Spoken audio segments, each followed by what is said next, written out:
Furbo snapped a pic of me on the street without my consent just now. Fame isn't exactly good news for the nameless. Yum Yum Alley.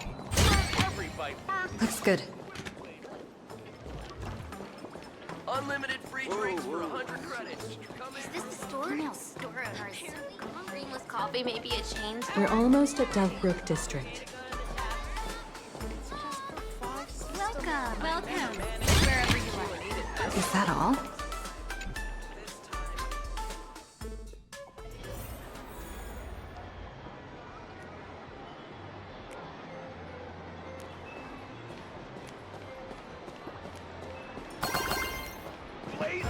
Quite a bustling district. Is this really where Himiko lived back then? It's been 15 years since I've been back. I wonder what's become of these houses now. If they're being rented out, or if they've been sold off already. Perhaps they've become like the Graffia family. Nothing but empty shells of their former glory. Let's go. Stay safe on the road.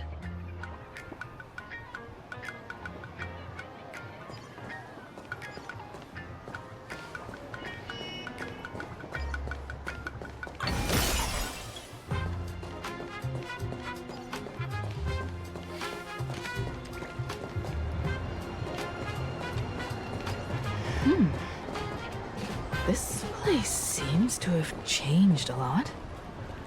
Holy for bully! Great Raccoon, you really came! There's a Furbo calling out to you. Why don't we go take a look? Try my best Thank you today. for your interest in the research system. Rest assured, I haven't forgotten a single thing about the compensation. This Furbo was actually waiting outside the magazine's office just to make amends? Furbo absurdo. And you are?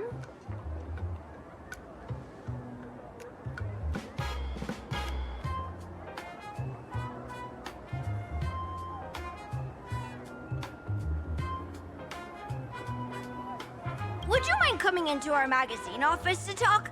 Let's discuss compensation, shall we?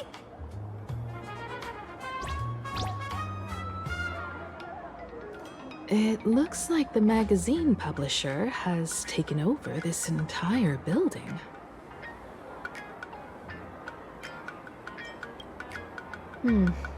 Strictly speaking, the entire street where this building stands belongs to my family's estate. It's said that, in their heyday, the Graffia family owned property all across Plain Arcadia. But by my generation, very little was left. When my journey reaches its end, will anyone in this world be able to inherit anything from me?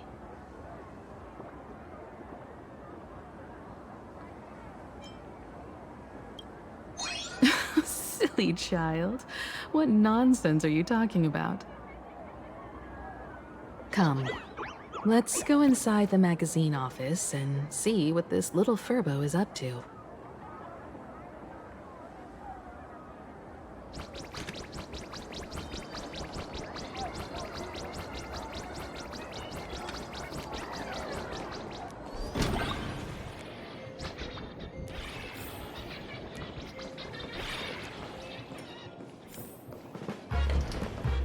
Hey there, Paraprince!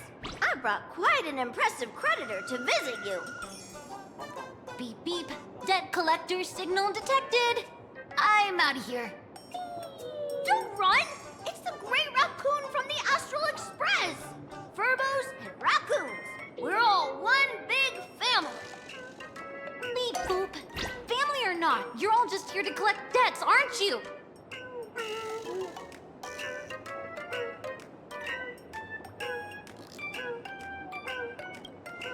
Great Raccoon, that jerk of a company president ditched everyone to dodge the debts. We brothers haven't gotten paid in months.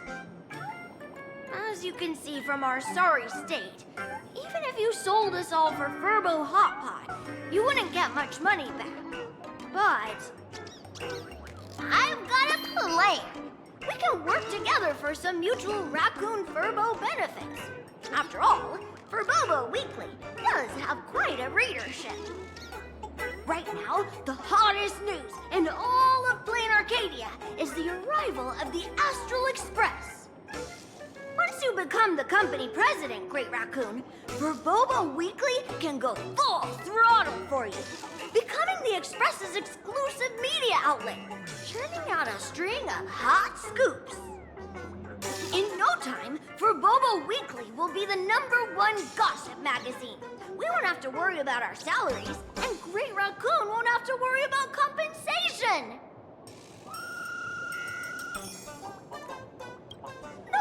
No way! As your devoted fans, me and my bros sincerely want to compensate you handsomely for your emotional distress. A magazine publisher? Now that is interesting. What do you think?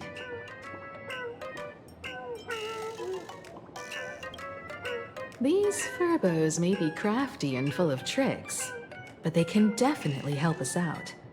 A media outlet working for you, and a network of informants who can run around everywhere? Having a logistics team like that during the Phantasmoon Games would come with many perks. And best of all, they're free. Being a company president is actually super easy. Just follow me.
That's all it takes?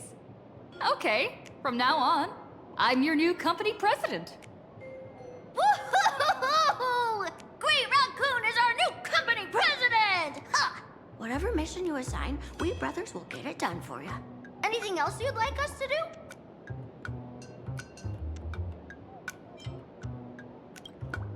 In return, make sure you create some big news stories. Oh, and that journalist Furbo who wrote that slander about you? HR will fire him.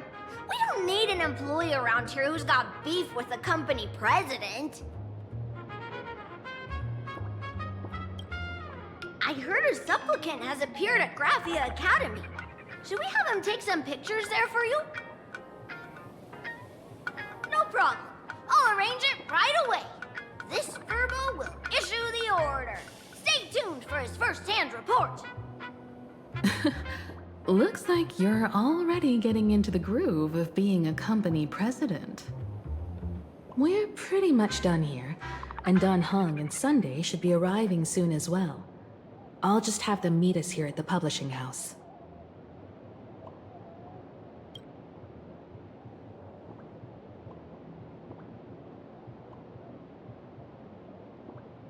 Miss Himiko, we're here. Slower than expected, huh? Looks like you had quite a harvest. That's, difficult to say. Ah, Miss Himiko. And Benefactor is here too. It's been a while. I've missed you all dearly. Miss Tingyun, are you representing the Xianzhou on this diplomatic mission to Plain Arcadia? This is a matter of great importance. A humble girl like me doesn't have that kind of standing. I'm just tagging along with General Yao Guang of the Yuchui to help out with odd jobs. I happened to run into these two on the way. The seer strategist. What happened on this journey? Sorry, there was a bit of a hiccup. I accidentally put on a mask of elation. Now I'm a supplicant in the Phantom Moon Games. Well, that's quite unexpected.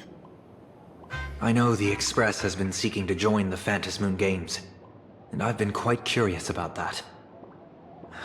Sorry. Did I make things more complicated than they needed to be? No need to apologize, Sunday. You are a companion of the Trailblaze. No Nameless would ever stop a companion from finding their own path. Many thanks. But wait, did you just say accidentally? It's a long story. I'm afraid we'll have to wait for General Yao Guang to explain it herself. She was with us just now, but somehow disappeared without a trace. Madame Yao is always like this.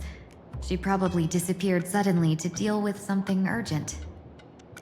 This seer strategist is just as elusive as the rumors say. Should we wait for her?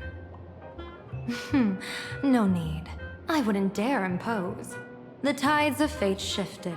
I had to delay my steps to arrive at the proper time. I asked for your understanding. Oh my. Counting me, we make exactly 6. Let me do some calculations. Your fortune in the coming days looks grim. You'd better watch out. Wheel. Makes sense. You got what you wanted today. The Fates spell danger. This matter is most likely connected to that blade. Ah, the little fox's misfortune has overflowed into good luck. She's blessed with constant good fortune, a true harbinger of prosperity. Huh. That's weird. I can't see yours. So, you're that trailblazer Fushuan mentioned. Your reputation precedes you, seer strategist. I'm Himiko, navigator of the Astral Express. Whatever's on your mind, you can discuss it with me. My sincerest apologies. When a diviner encounters someone whose fate is unfathomable, we can't help but feel 3 parts excited, 3 parts flustered, 3 parts curious, and 1 part awestruck. What do you mean by unfathomable? My eye of Ishvara can scan the aura of fortune surrounding each of you, manifesting as weal or woe signs above your foreheads. I'd like to divine your fortunes as a welcome gift. However, this person really surprised me. I can't see anything from her at all. Are you really free to try any choice? To do anything you want? Does an Ishvara like you actually exist in this world?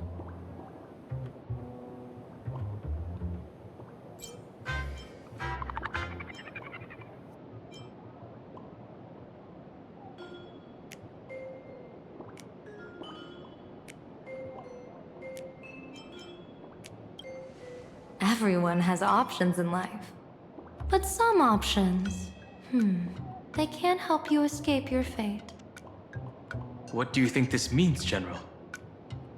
As an Ishvara, their mere presence in the playfield creates a variable in the game. It's both a blessing and a curse. As I said before, the weal and woe of us 6 align with the 6 lines of divination. If she represents woe, then the hexagram falls to water, where dangers lurk above and below, spelling doom.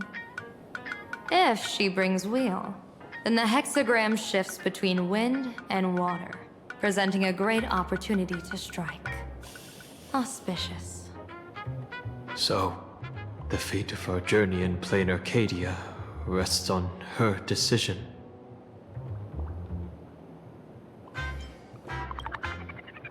I am not an Ishvara free from fate. So naturally, I can't guide those of that disposition. Back to business. I take it you're not just here to read our fortunes?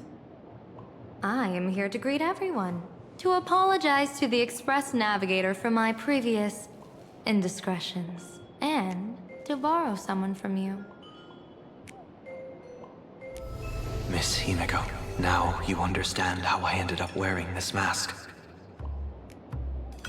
I get it. She says she wants to borrow you for an operation. I want to hear your thoughts. If you're not comfortable refusing, I can speak up for you. Oh, you two. No need for whispers. I can hear you loud and clear. How did you... Well, since the General heard us, would you mind telling us your reasons for doing this? I'm collecting variables. During this journey, I'll be acting as unpredictably and irrationally as possible. Don't be surprised. Some Arbiter generals excel in battle with their wit and valor.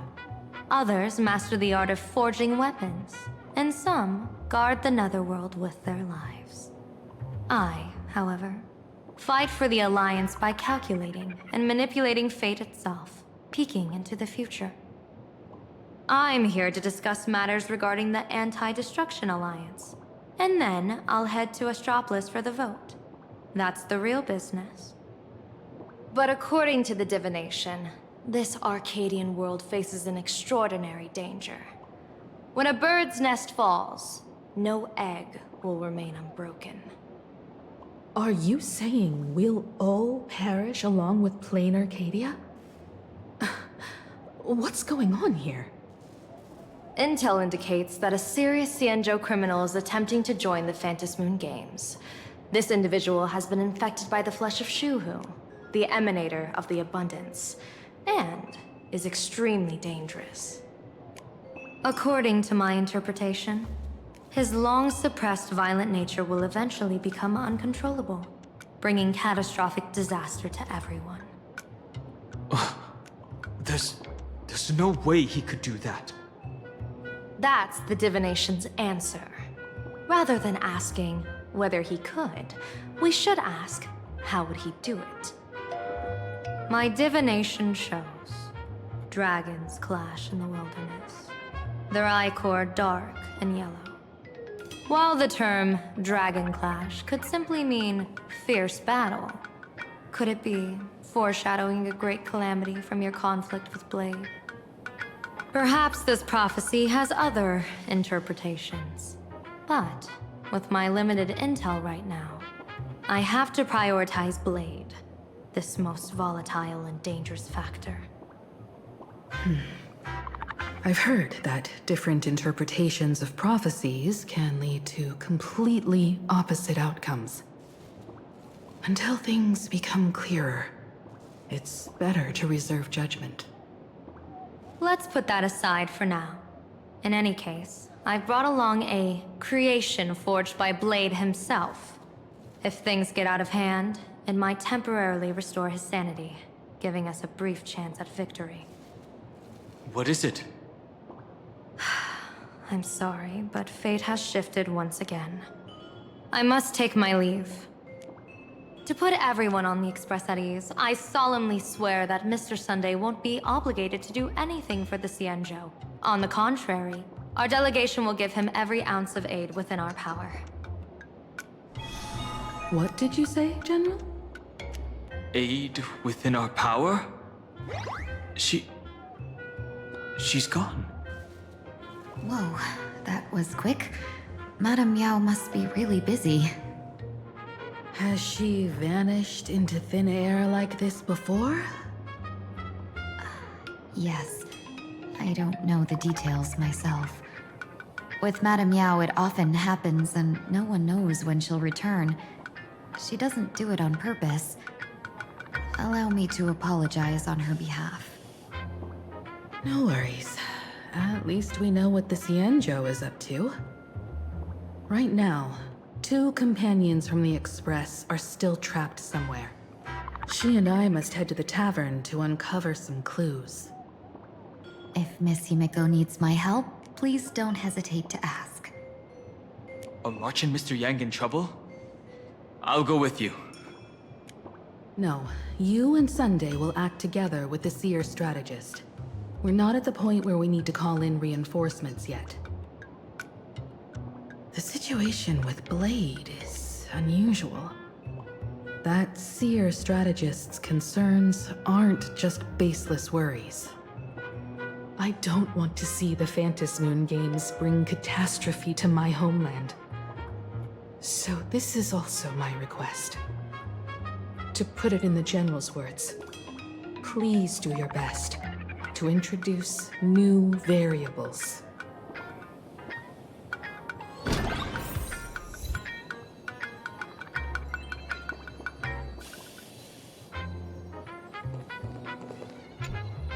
I understand Miss Himeko's intentions. I'll leave March and Mr. Yang in your care.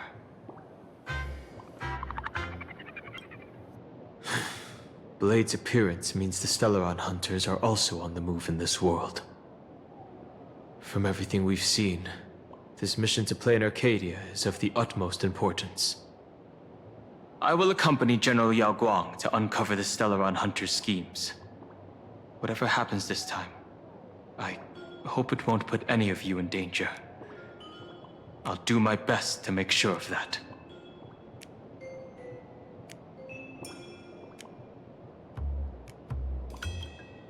What?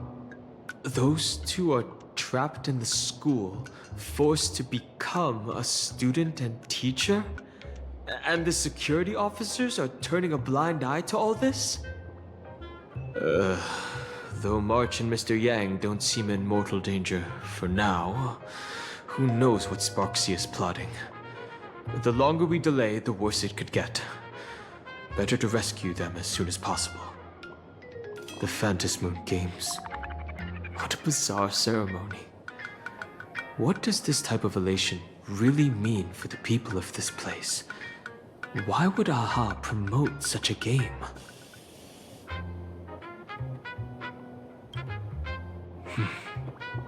Whatever happens, keep me posted on how things go.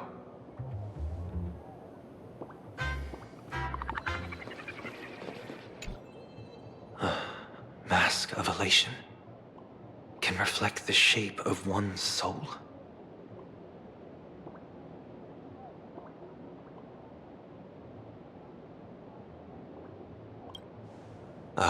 Sure. In Penacony's decorative arts, ravens often symbolize the hidden desires and whispers of humans' dreamscapes.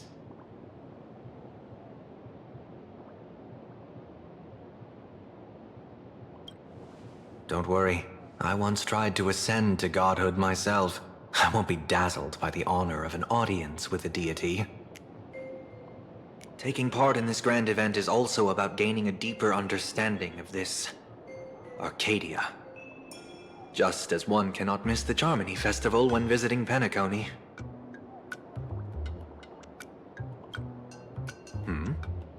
There's no rule saying that supplicants of the Phantom Moon Games have to fight each other, right? On the contrary, for the elation, shouldn't laughter be a resonance that comes from within each other's hearts?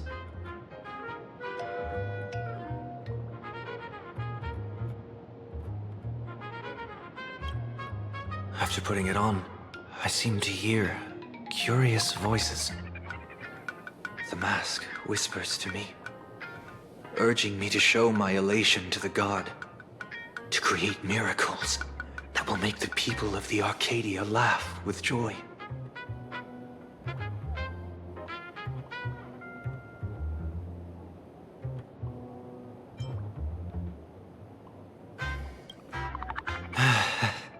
That's a good one. When that general, Yao Guang, shows up again, I should discuss our collaboration plans with her.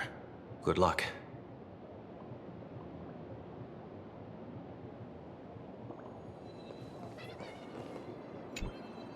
Greetings, benefactor. It's been many days since we met in Penacony, and I've been thinking of you day and night.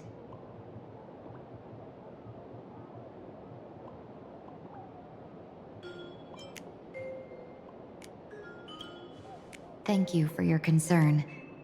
I'm doing well. Though my skills are meager, Madame Yao praised my resolve to kill my enemies, saying that was just the variable she sought. That's why she assigned me to temporarily serve under her command for this expedition. And look at that. It's brought us back together again. What fortune. I wished I could travel with you longer back in Penacony, benefactor. After all, I've yet to reclaim the opportunities Phantilia stole from me. Hard to say. Like the divinations she casts, she's a riddle shrouded in fog. Apart from the ever-absent Patina Justice, she's likely the most mysterious of the Arbiter Generals. I'm sure there's no mortal danger. Please forgive my jest, benefactor. Being around Madame Yao has gotten me into the habit of cracking jokes all the time. Her actions may seem inscrutable, but she always provides what you need ahead of time. That's why even those who grumble still carry out her orders with diligence. In truth, doesn't she seem more like a shrewd merchant than a diviner?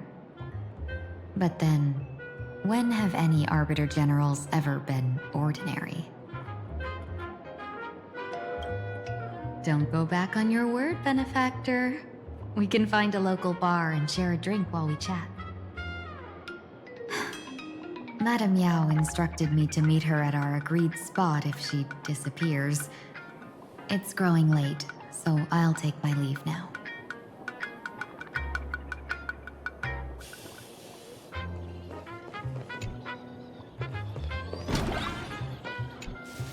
The IPC, Masked Fools, a Cienjo General, the Stellaron Hunters, and the Nameless. Some came for the Alliance. Some for the Eon's game. Whatever their reasons, a storm is brewing in the skies over this world.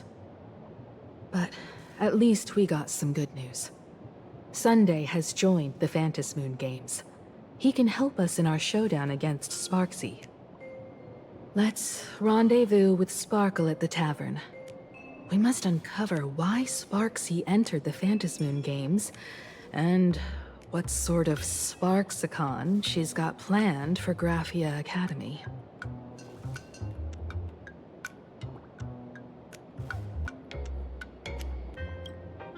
When I was little, I heard a few urban legends. They say the entrance to the tavern exists behind every single door in this land. But those who aren't invited, or haven't found their destined path, can never step inside. This time, we already have the Fool's invitation in hand. As for the key to open the door, there's a silly rhyme on the back of the business card. For revelry and drinks galore, no need to search from door to door. Heed the fool's riddle with care to find the key that leads you there.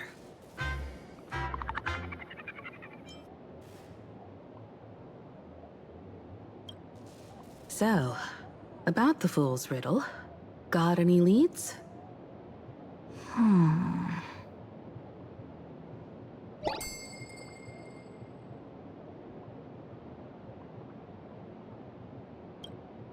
Whether they look up or down, the moon that humanity gazes upon in the sky is always the same Phantom Moon. Looking up makes sense, but looking down? How exactly do you gaze at the sky?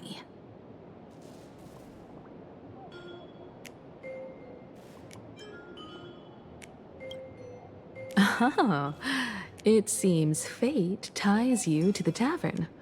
I get it now. The answer is Dovebrook.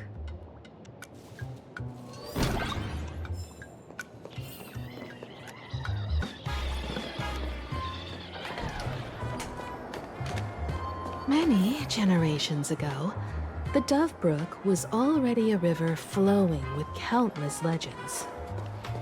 It's no surprise the door to the tavern lies hidden among them.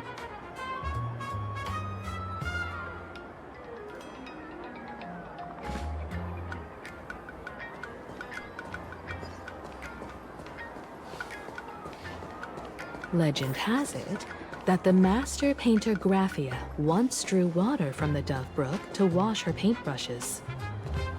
Many later artists followed suit, hence its other name, the Painter's Stream.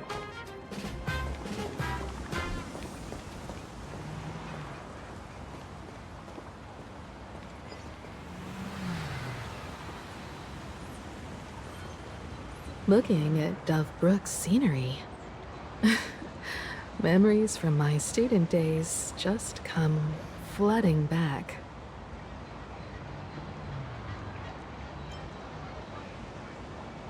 They're not exactly interesting memories. Back then, Dovebrook District was teeming with gangs. There were hooligans running around everywhere, and some really loved messing with the students. I was taller than my peers, and happened to be training in martial arts. To stand up for my juniors, I would occasionally get into scraps with the thugs on the streets.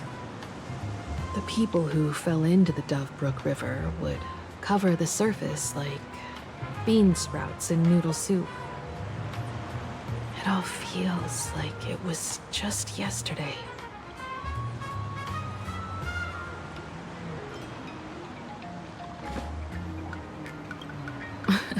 Sometimes the thugs fell in. Other times, I took the plunge myself. Back then, I was a bundle of restless energy. The teachers always said I was like a wind-up toy that never stopped banging its drums and cymbals, stirring up a commotion wherever I went. In the blink of an eye, 15 years have passed. Hard to believe someone as reckless and willful as me became the navigator of the Astral Express. Now's not the time to wax sentimental. We've reached the banks of the Dovebrook. So, where's the tavern entrance hidden?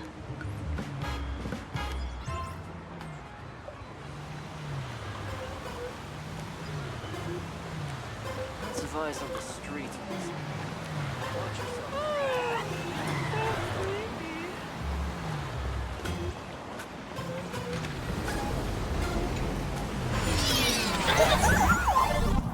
According to the business card, the tavern is near the Sinwish Syndicate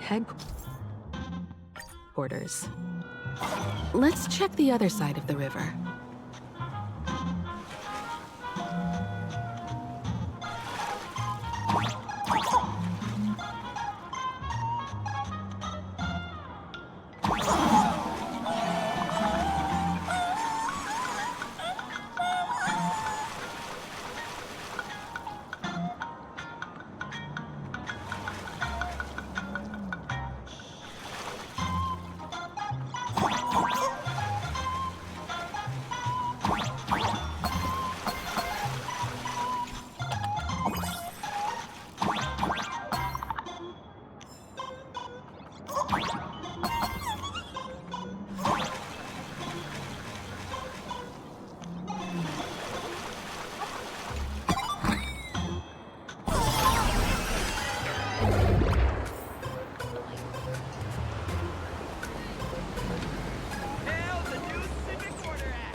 Hey, folks! Have y'all heard the joke about the Dovebrook?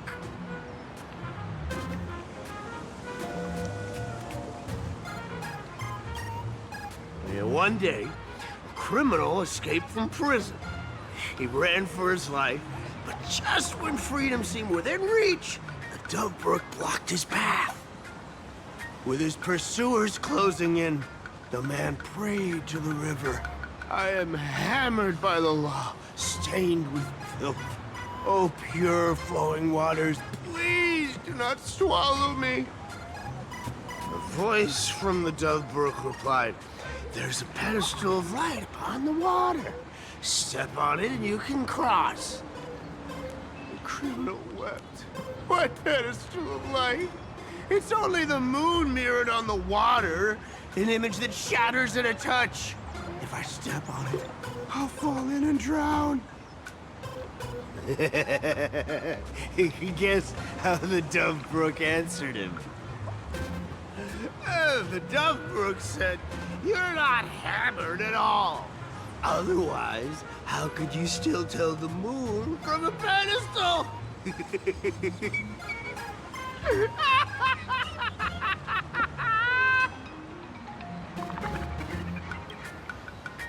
It's fine. You don't have to buy me a drink as long as I can make you laugh.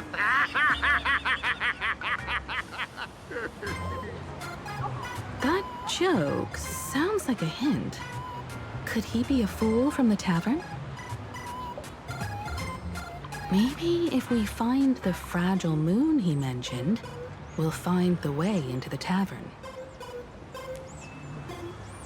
The moon's reflection. So fragile it shatters at a touch.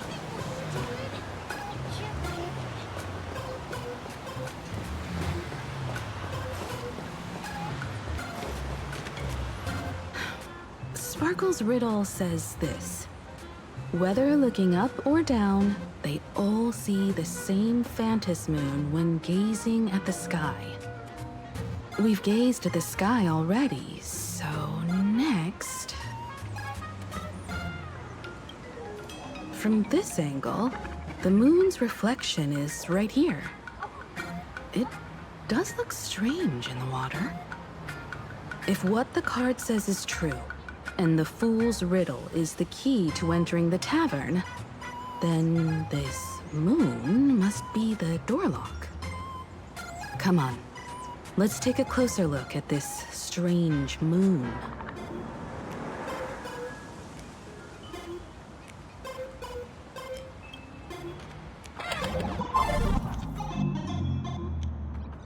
Keep going. Chase that moon's reflection.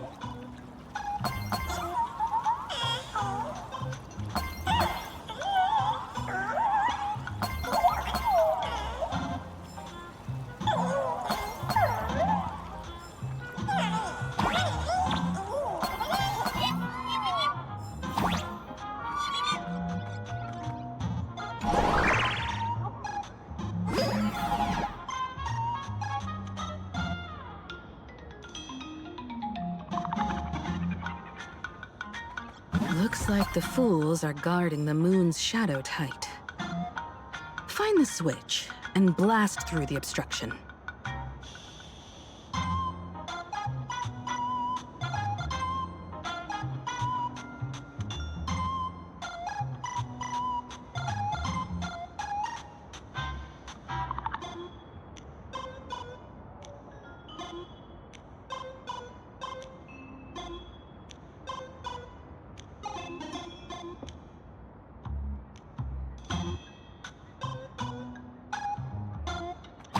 Shatter the moon lock, and we're one step closer to the tavern.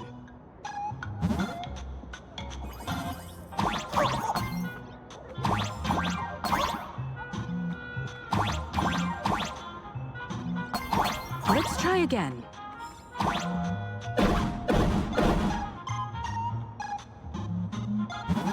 Something's back there. Is that a key?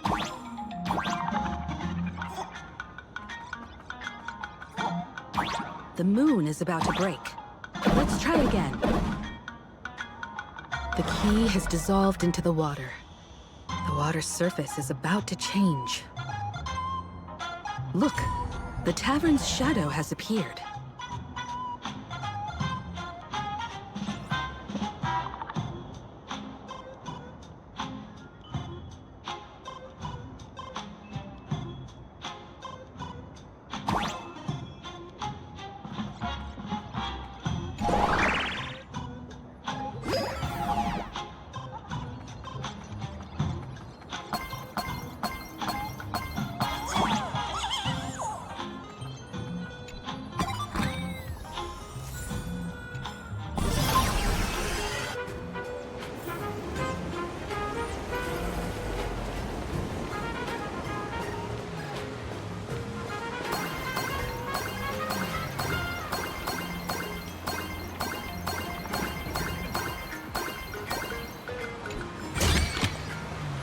that all?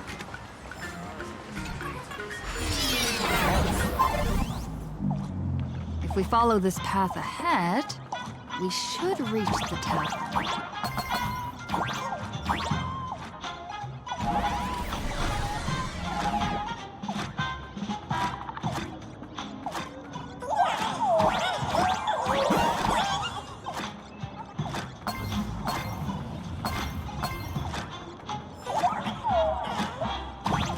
Watch out! I almost forgot. You're a full-fledged trailblazer now.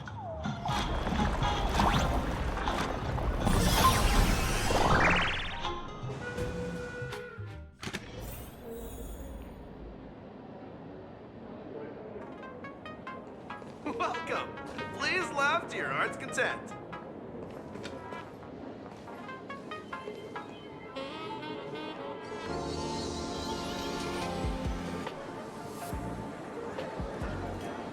So this is the World's End Tavern.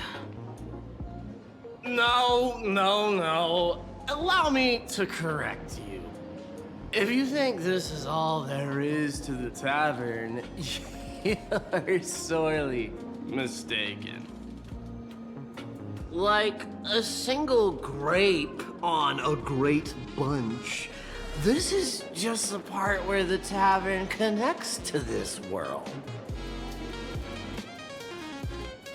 Sorry, but this looks like a regular lounge. The so-called plain Arcadia isn't really an Arcadia either, but who's complaining? Life goes on, doesn't it? If you're looking for something that's true to its name, take a ride on the Astral Express. Funny thing is, it's literally a train. You know, can't find a single trace of astronautical engineering on it. Wait, you two are navigator of the Astral Express and the raccoon on board, right? I've seen you in the news.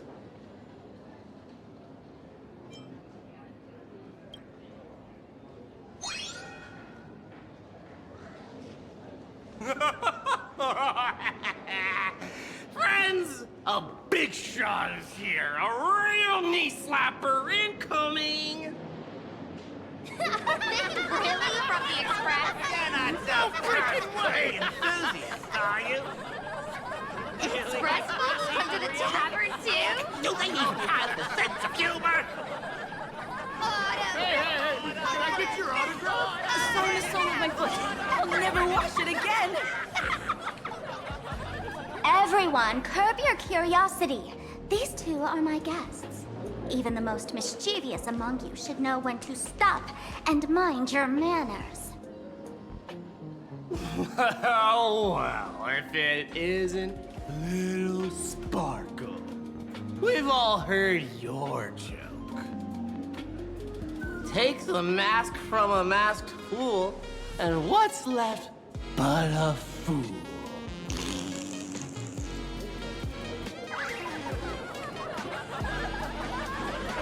Oh my! Wouldn't a masked fool be better off without the fool? An empty mask sounds even better, no?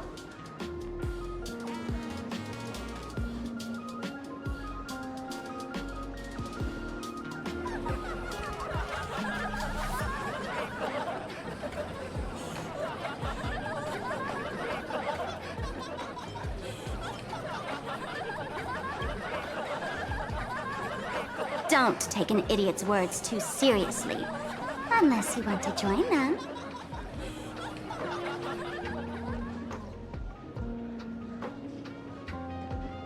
Alright. Now I can finally entertain my guests without interruptions. You two, this way. Let's talk about the imposter.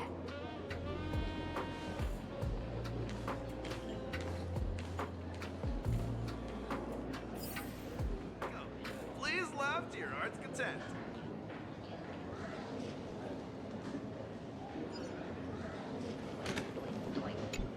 The man's wary gaze sizes up the young person before him for a moment.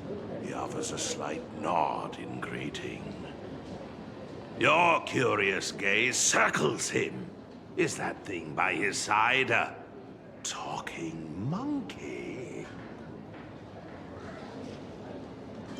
He's not mine. His freedom belongs to himself. Kid, I believe you're confusing me with some other primates you've met. Sorry, my mistake.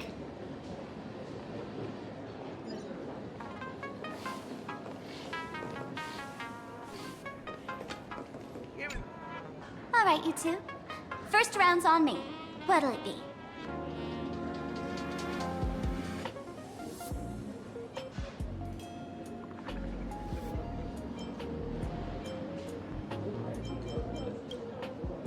We're not here to drink. Time's ticking. Did you find anything on Sparksy? Don't pull a long face. You'll sour the vintage in the cask. While you were gone, diligent little Sparkle was gathering intel non-stop and didn't waste a single minute. Sparksy. She did come here disguised as me. I called Giovanni. You might not remember him. He's the poor sap who drew the short straw to manage the storage area recently. Old Gio told me that a week ago, I came here and took a few things. Among them was a vial of mimetic virus.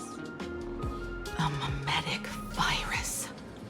No wonder she could take over Graphia Academy and distort March and Weld's cognition, making them believe they're a student and teacher.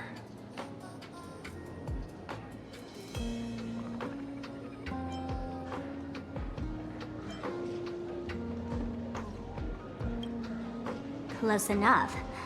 The so-called Sparksicon is a front for spreading a mimetic virus. Knowing that isn't enough. What type of mimetic virus is she spreading? What are the symptoms? We need more on her plans and actions before we can counter it. Thought of that already. So I visited a few friends and learned where the imposter's been haunting. To dig up details, we'll have to get hands-on. Lead the way, then. Let's move. Stay close.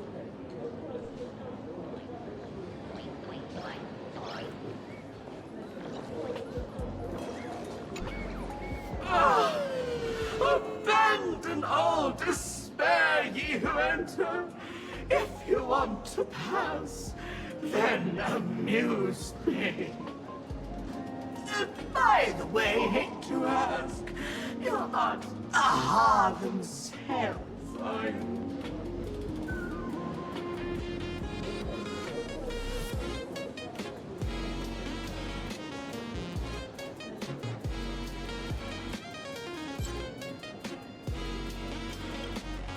Isn't this the Tavern of the Elation?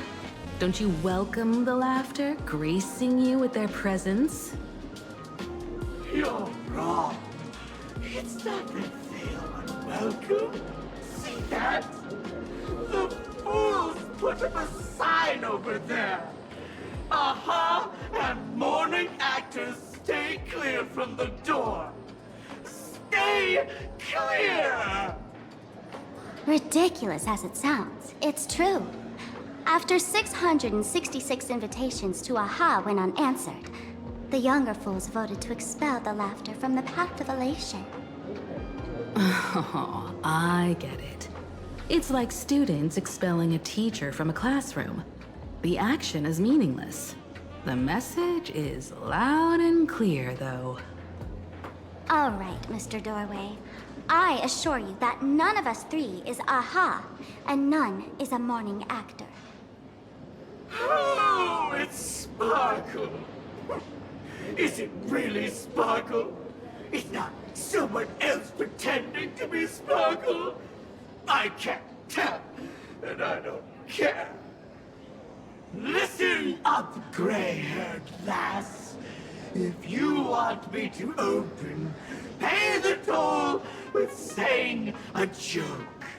I've been waiting for the one joke that can cure my melancholy. Now, amuse me.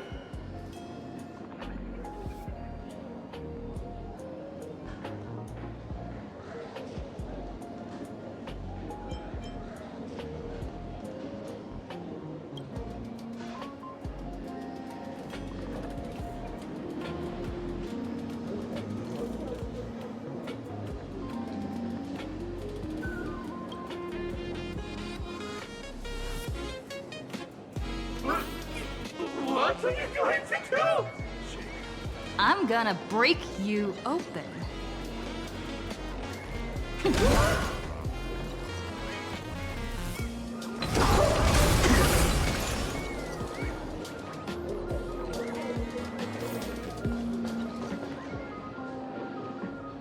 Didn't expect you to have the pull to get me into the tavern. As expected of a detective's assistant. Back when I still had a sense of humor, a fool gave me an invitation. You can thank him for that. You're really going to see the Stellaron Hunter case through? They can only pay you in dirty money, you know. What else can I do? The boys need the money. Credits aren't black or white, they're ones and zeros. All right. I reached out to Costide. He said that one of the 3 people who stole the mask looked familiar. He might have seen them in the news. Based on his description, I spent ages sketching the suspect's portrait. And I suspect it might be Don Hung, the Nameless from the Astral Express. Costide. We owe him another favor. No paying this one back, huh? Speaking of which, Don Hong. That's a Xianzhou name, isn't it? Where have I heard that name before? It sounds so familiar. So, which of these 3 is Don Hong? The one with gray hair? The redhead? Or that black-haired girl who looks like she's ready to stir up trouble at any moment? No, no, don't tell me yet. Let me guess. I know a bit of the Xianzhou language. The word Don can mean red. So Don Hong is the lady with red hair, right? Your deduction skills never fail to impress. Fine, I'll just give you the answer. None of these 3 is Don Hung. Do you even watch the news? TV, newspapers, the internet, it's all fake news. What do you expect me to look at? Let's get down to business. I couldn't find any trace of Don Hung's actions.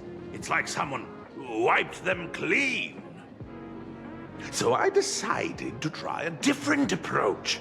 Keep tabs on the other members of the Express crew. Maybe following their trail will lead to clues about the mask. Nice work, Mr. Wren. They're heading deeper into the tavern. Follow me. I see, gray hair. The tavern not inviting you sooner was their loss. Come on in.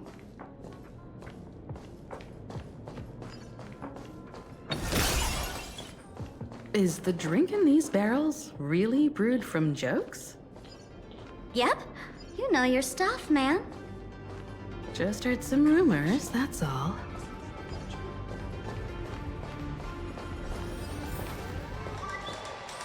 Where's this? Ta-da! Welcome to the dazzling lights of the Bliss Star. The heart of the tavern, Plain Arcadia's dazzling dance floor. There are some tasteless masked fools who consider this place the secret to keeping the laughter going. If life's cruel, don't beg for fairness. Dance! Shake away that sadness until it's all well mixed with the joy in your body. That huge light orb up there. For a tavern, it's as essential as the phantom moon in the sky. If we get the chance, I can take you inside for a real eye-opener.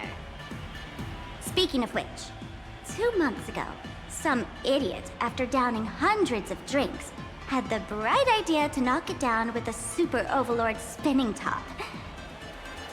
So, we had to reinforce the blue star with a steel frame around it, and seal it inside the world in canvas.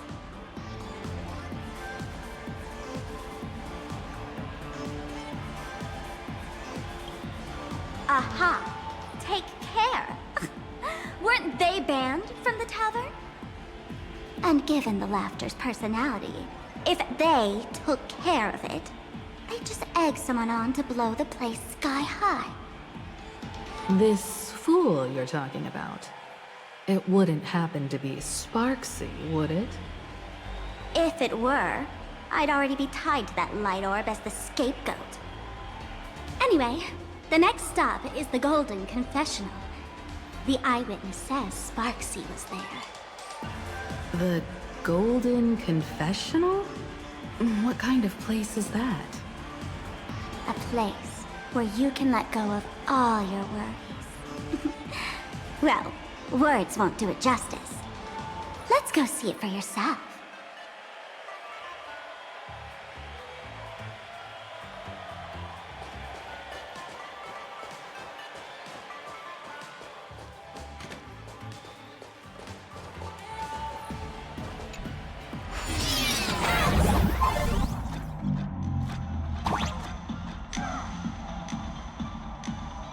Let me show you how to open a path.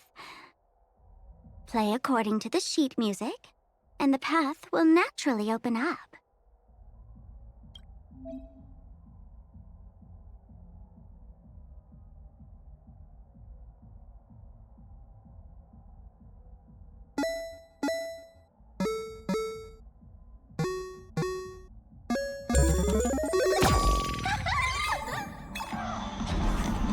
The steel frame actually opened.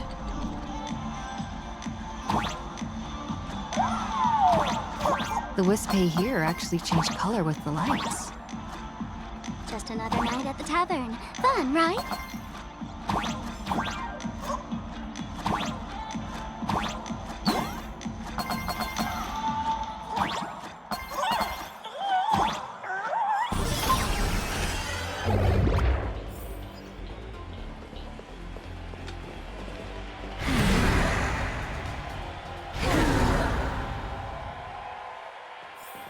Please laugh. He'll do anything to get you to laugh. So many sinks? Why bring us here?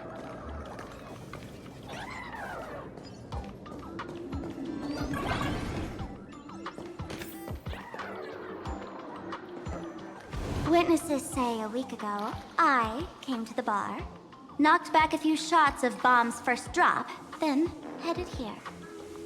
The Golden Confessional is an emergency shelter for fools who've had one drink too many.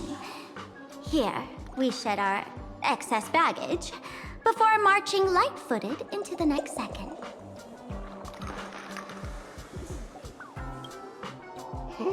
The Golden Confessional is the Golden Confessional, not some random bathroom.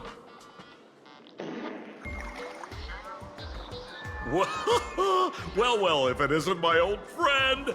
Sparkle said you'd be coming to the tavern. Old Sampo's heart is bursting with joy. And a teensy bit of sorrow. How did Sparkle beat me to inviting my #1 bestie to the tavern for a drink?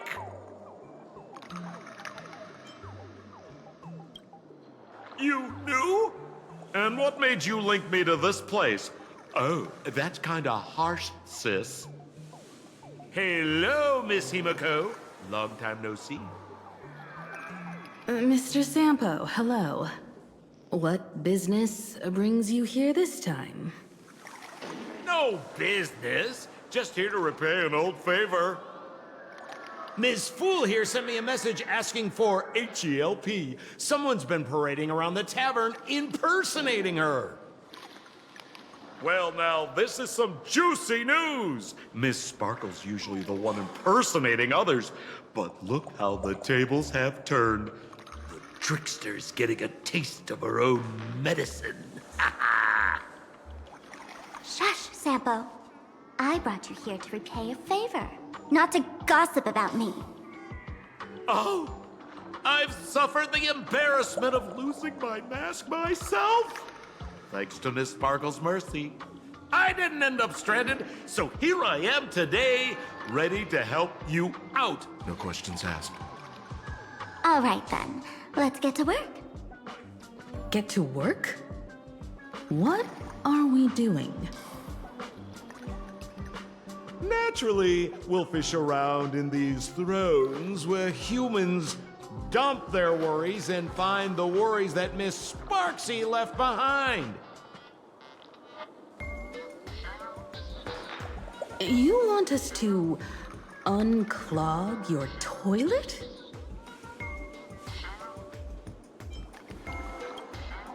I'm not joking. Don't be too shocked, you two. Let me share a little secret about how we masked fools stay mentally healthy. Drink a mood lifter like Bomb's First Drop, and all the harmful memoria in your body, you know, the pain, the worries, gets purged in one go. That's how fools pull pranks and have a blast without a shred of guilt. So, all that memoria has settled under this bathroom.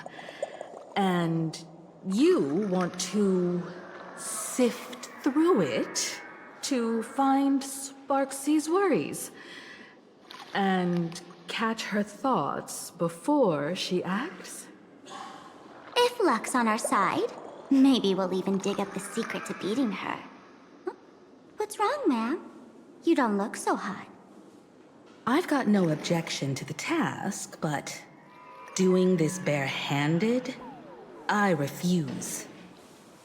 Oh, don't worry. When has old Sempo ever come unprepared? Trust me, I won't let you get off that easy. Emotional impact drill. Oh, sorry. Wrong gadget. Oh, this one.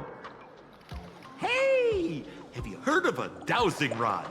Well, forget it. I'll spare you the theory. Oh, I tuned the drill bit to resonate with Sparkle's temperament. It'll drill out memoria fountains with similar emotions. But fair warning, use it carefully. It's been a week since Sparksy was here. Keep your guard up in case something else comes bursting out.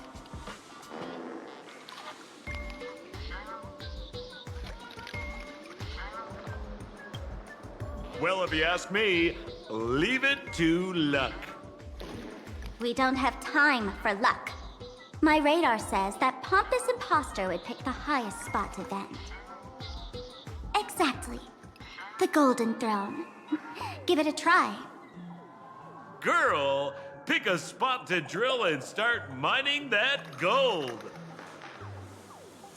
Sampo, does this thing even work? Of course it works. Don't you trust your old pal, Sempo?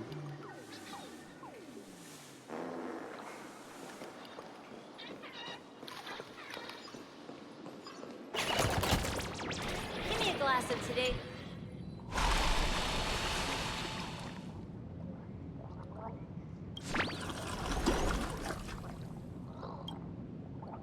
What? That doesn't seem like something she'd be worried about.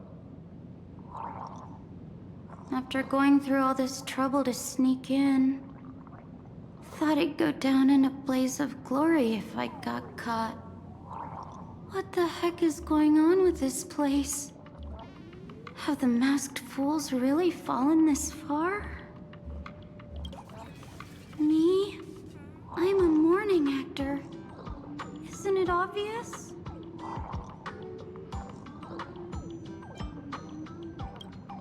Can't you tell? I'm very sad right now. Let me tell you about my tragic mission. After the tavern issued a ban on mourning actors, I painstakingly snuck in here to reveal to them the truth that destiny is eternally sorrowful. I failed. I smashed every obstacle during the infiltration, only for the outcome to smash me.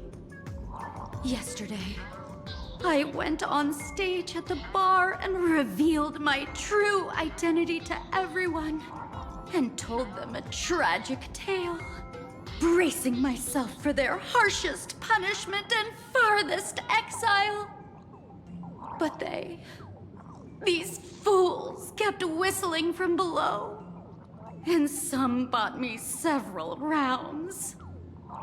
Someone even came up on stage to hug me, praising me as the unprecedented masked fool. This is utterly humiliating. Today's bad taste joke.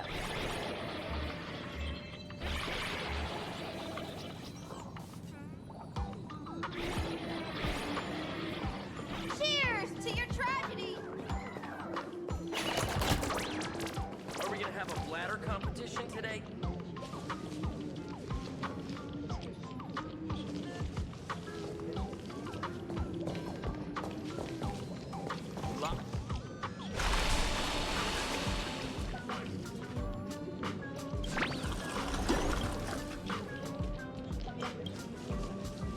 Watch out, sis! Must be some weird thing a fool dumped into the sewers, huh? Ugh.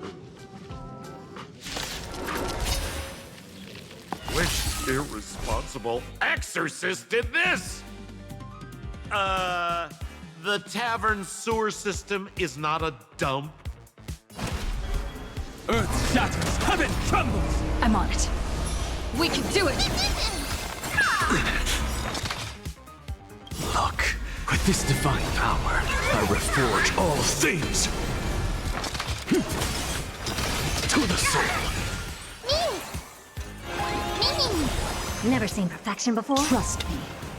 We can do anything! Open sesame.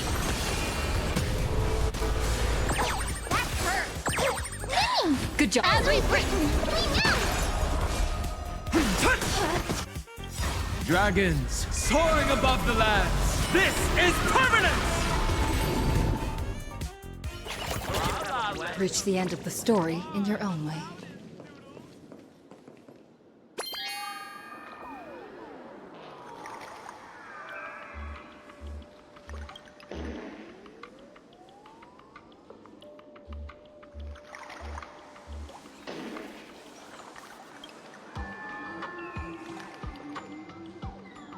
Sampo, how did you get up there just now? Oh, right! Silly me. Through that pipe on the side.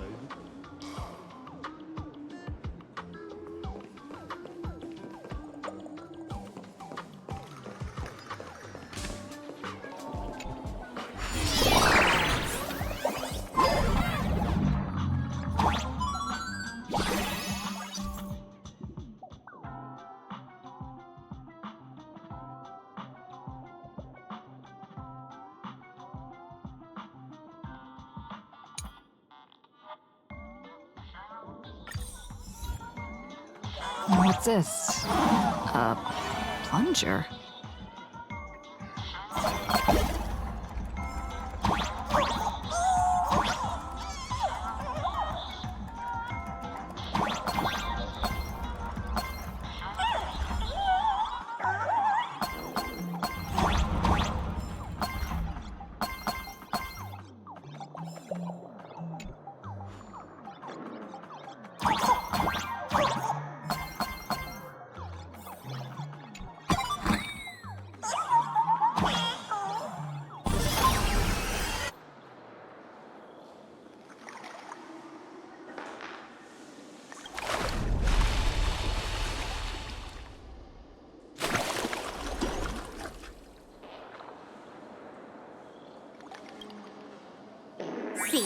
What did I tell you? The imposter's worries have appeared.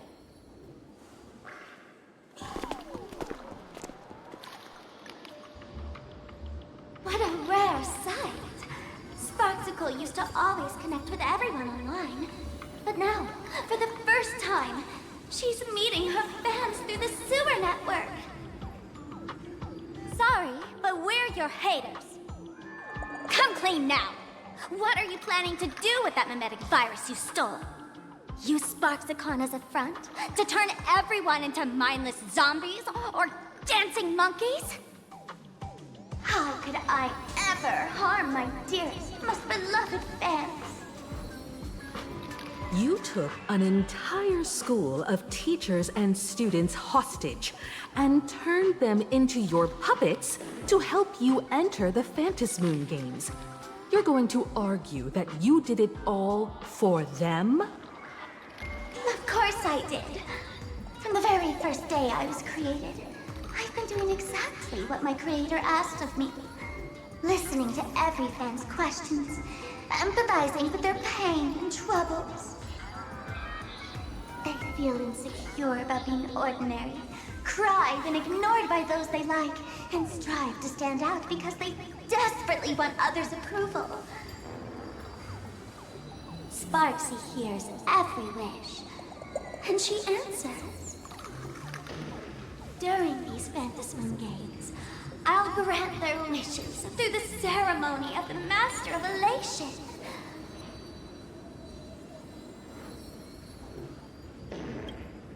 No, I'll give each of them a choice. The choice to become me. Because deep down, every one of them longs to become Sparksy. To wear this dazzling mask, capture the internet's attention, and bask in praise. You must have heard that saying. In the future, everyone gets their 15 minutes of fame. Now, that moment has come. Sparksicon will turn every spectator into me! For reals? She plans to use a mimetic virus to turn everyone into herself? Oh, the answer was right there in the riddle all along. You know, I gotta say, that's very Sparkle. As expected of my imposter, you're absolutely bonkers! Sis, is now the time to be tooting your own horn, just thinking about being turned into a copy of you? I can't even force a smile.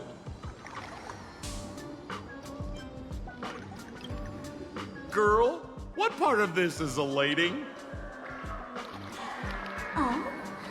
And who gets to define elation? The laughter, the fools, the IPC, or every me seeking joy on the Arcadian internet?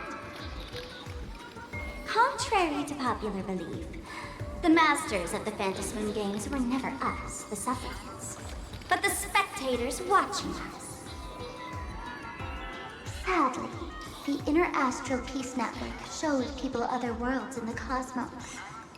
Once horizons widen, expectations climb. Nothing they hear or see feels fresh, interesting, or thrilling enough. And everyone fears that they're outdated, uninteresting, or unexciting in others' eyes. So the world's like a derailed train, racing toward thrills and madness. Nameless of the Astral Express. Am I wrong?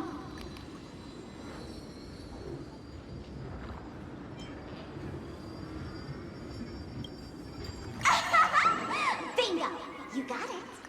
I'm a part of her. Wherever there's a screen, wherever my audience is, my eyes and ears will be there too. I want to see how far you in this outdated model can go. The harder you struggle, the more spectacular it'll be when I live stream the Astral Express crew's derailment at Sparksicon! I'm looking forward to your resistance, Nameless.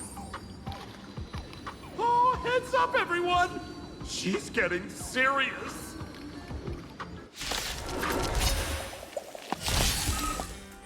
Oh man, the other day I ran into this fan. They insisted on showing me some gallows humor, jokes they found online, saying they were absolutely hilarious. But all he did was show me a video of someone being killed by the Antimatter Legion, then burst out laughing. Come, let's all enjoy this gallows humor together! What's the matter? Look, with this divine power, I reforge all things. Hopeless as ever. Expand your thinking. Curiosity. Endless riddles. Nothing but a void. Open sesame. Watch it crumble. That hurt.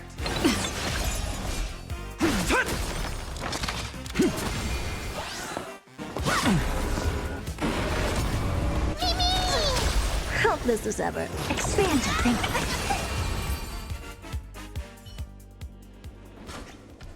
Listen, Sparkle. You only asked me to do your dirty work, but you never said anything about being your thug. You owe me compensation for emotional damage. Everyone's going to become me soon. Sampo, crawl out of your money pit for a moment, will you?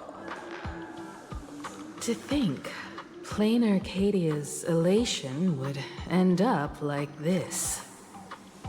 Back when I still lived in this place, the internet was just for sharing information. Live streaming and virtual idols, we'd never even heard of them. Coming back now feels like stepping into a foreign land. Like returning home, only to find home isn't where it used to be.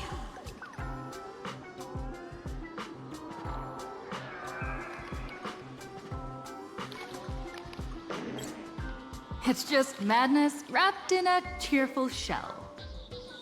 She's convinced that we'll be powerless to stop her plan, even if we know what it is.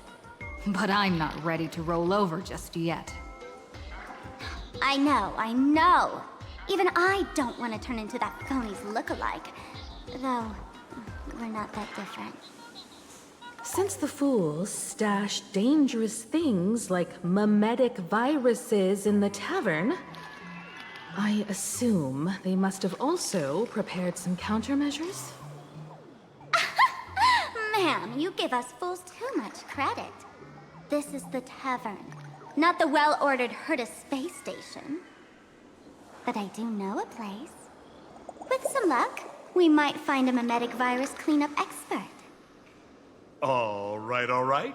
Now that you folks have a lead and no shortage of fighting spirit, old Sempo's calling it a day. The Astral Express always has a way of handling crises, doesn't it? With big shots here, a sidekick like me doesn't need to steal the spotlight. Oh, if you run into trouble, you can always ring old Sempo then. I'll even give you folks a special discount, sort of. Well then, farewell, everyone. So, where are we heading next? Let's check out Fatal Joke.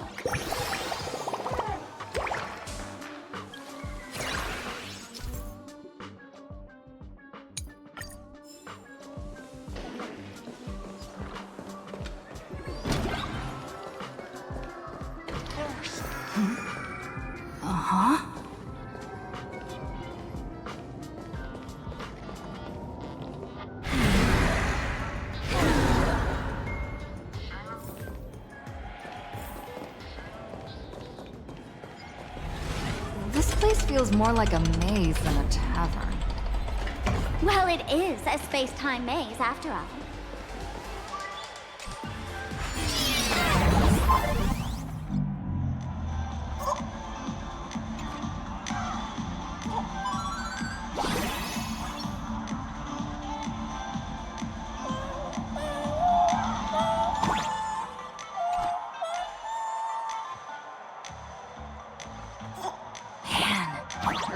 wish we had one of these light orbs on the express.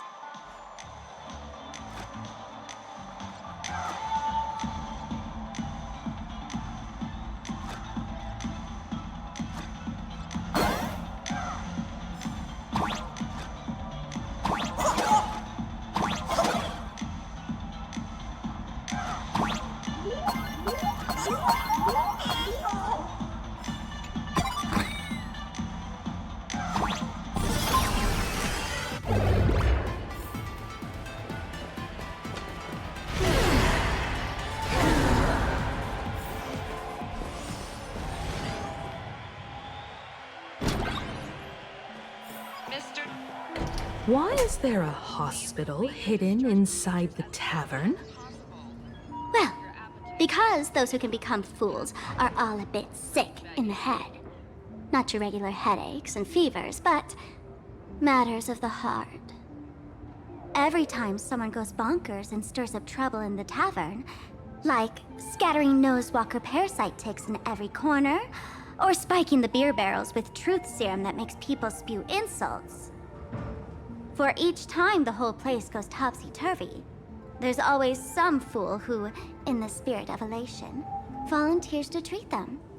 Yep, they get sent right here to Fatal Joke. Strange. Why isn't there even a fake doctor around today?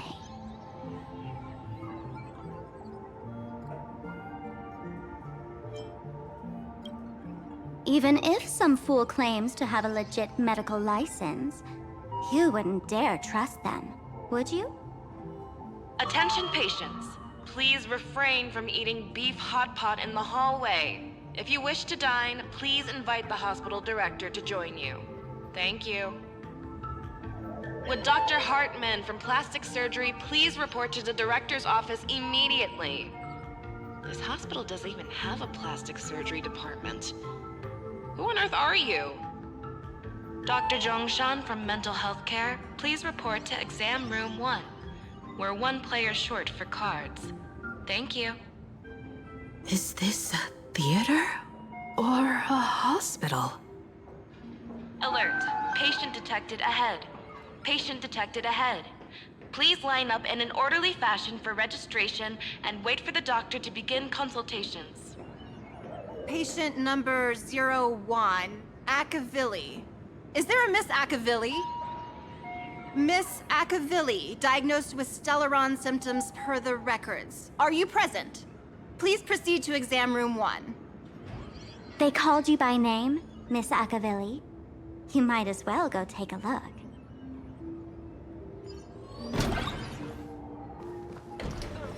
I'm extra sick.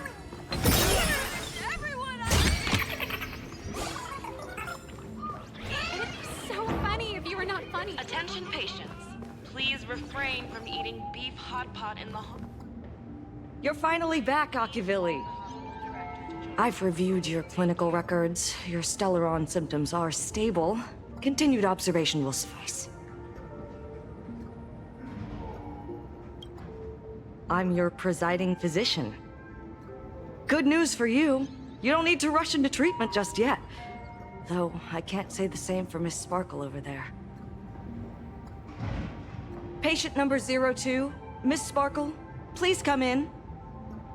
Hello there, Miss Sparkle.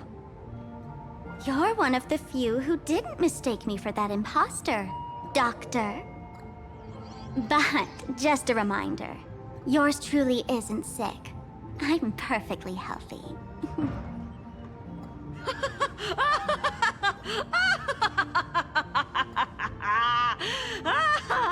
Oh, everyone who comes here says they're perfectly healthy. I've seen so many patients, and you're among the most severe. I could already make an initial diagnosis at first glance. Your ailment is loss of self. If someone can transform into 10,000 characters, would she still remember her original self? Good question. But if someone could become 10,000 characters, does the original even matter anymore? By the way, Doc, are you familiar with any treatment protocols for mimetic viruses. Mimetic viruses. I've heard about it. The city sent over a few cases. The patients had one thing in common. They were all heavy internet users. The medical records are in the room. You can take a look if you want.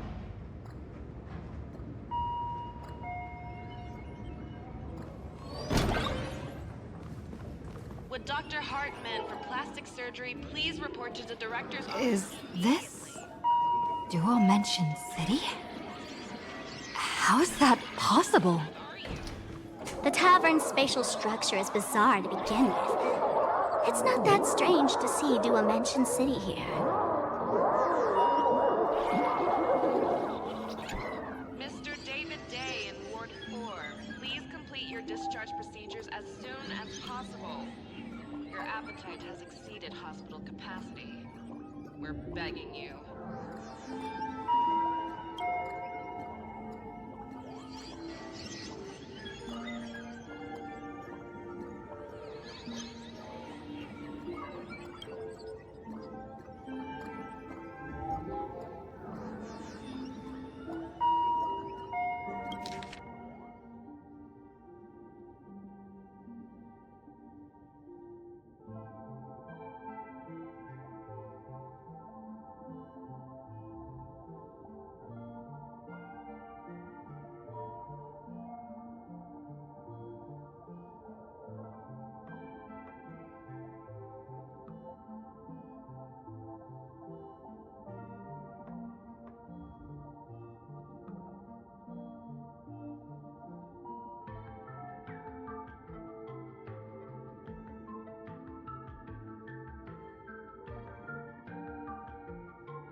No way. Are these General Yao Guang's medical records?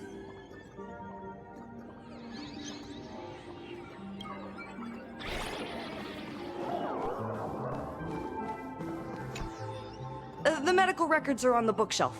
First pile on the left.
Are there already victims in the city? To eliminate the mimetic virus, helping Patient Zero face reality is a crucial phase of the treatment.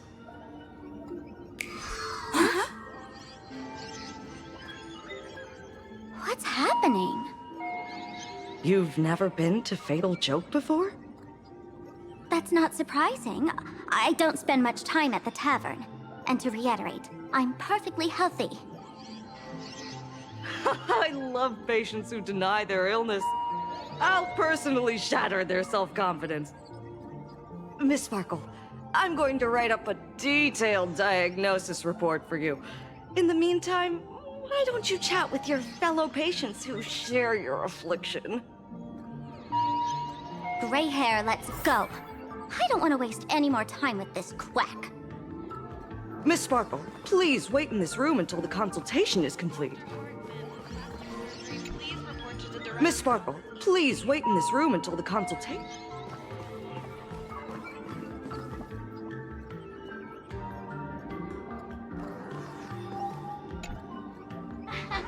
Sparkle, you're back! You seem happy. Yeah, I'm keeping my spirits high, just like she asked. Sparkle, Sparkle! You're the one who told me that a smiling mask will never have bad luck, aren't you? This world doesn't want to see too much sadness, cruelty, rage, or pain. You told me that I just need to smile, no matter what. I did everything you asked. But why did you abandon me?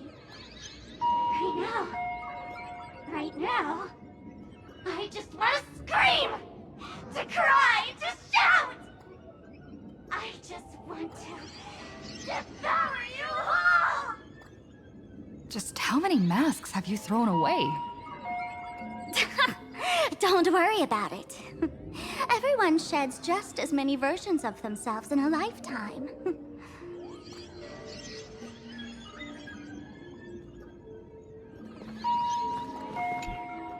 Sparkle, do you still remember me?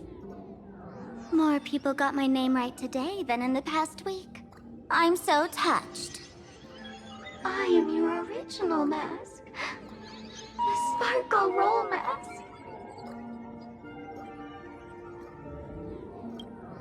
The archetype of a bright maiden doomed for a short life. The avenger who perishes with her nemesis. The lover who dies for love. The young artist driven to madness. You used me to win fame, applause, and countless eager gazes. So why would you cruelly cast me aside? Please, wear me once more. The worst thing an actor should do is be tied down to one type of role. Do yourself a favor and stay down. The diagnosis results are in, Miss Sparkle. Attention patients. Hey there. Are you also troubled by the same illness as me? What illness do you have? I once suffered from a disease called Fool. A masked fool named Sparkle grew out of me, slowly becoming one with me. She used me to bear all the pain caused by her performances, left me battered and bruised, while she slipped away from everything.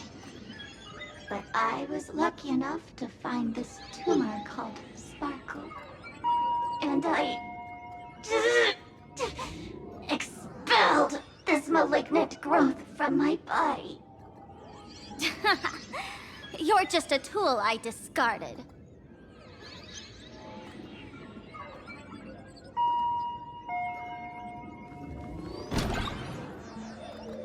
Miss Sparkle, I have your results.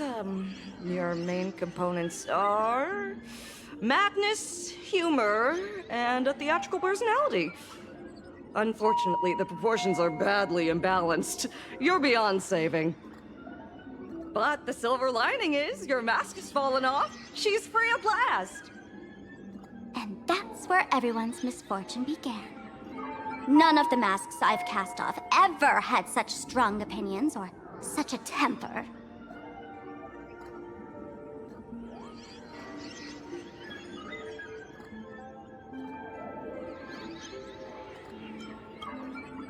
She no longer needs to be corroded by your cancer of rationality.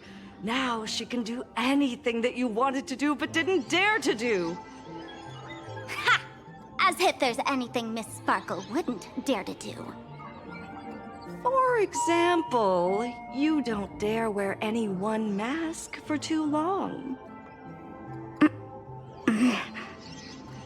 Like a butterfly shedding old skin, you keep discarding every mask just so you won't be defined or bound by them. You're afraid to stop, to be stuck in some stereotype. You're afraid that one day you won't be elating enough. That's why you drew Miss Sparksy and became her online. As a dazzling mask, everyone confides in her. Everyone wants to be her. Everyone feeds her their clever ideas. You thought this would inject new life into your elation. But sadly, once the mask is on you, you become its accessory. People care only about the image the mask paints. No one cares about the you beneath. And that is why she came to life. Human recognition and desire will flow through the internet, providing nourishment for her to bloom. She'll become a bewitching flower, conforming to everyone's wishes, letting them wear her, become her, and blossom across all of plain Arcadia. What a beautiful sight. Stop? You mean treat? Yes? Cremate Sparkle. That's the best treatment I can prescribe. And here I thought you had something clever. After all, there's only one radical cure for all suffering. Make oneself disappear, right? Miss Sparkle, don't think I'm joking around with you. I only misbehave outside the tavern. But here, I am a doctor, without quotation marks. My treatment is real and effective. Generally, when a fool vanishes, their mask loses its power and becomes a dead thing. You're two sides of the same coin, after all. But as for Sparksy, I can't say for sure. During SparksyCon, she'll be worn by millions of ordinary people in plain Arcadia, feeding her with sustenance and strength. Your window of opportunity is therefore fleeting. Go on, lie down on that bed and say goodbye to your friends. Press that button and the nurse will come wheel you away. There's a door in the tavern that absolutely positively leads to a still-burning star in Siduni Rama. The nurse will send you there, and that'll be the end of it. And if I say no? Then I'll have to be impolite.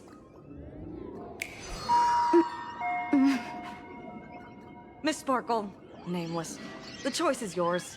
As for me, by the laughter above, I've got to catch the next ship out of this dump. Hey! What's going on? Why am I pinned here? Gray hair. Now... The mask of the masked fool represents what you wish to become. You use it to focus your power, but the mask will gradually bind you as well. That's why you've been avoiding Sparksy all this time.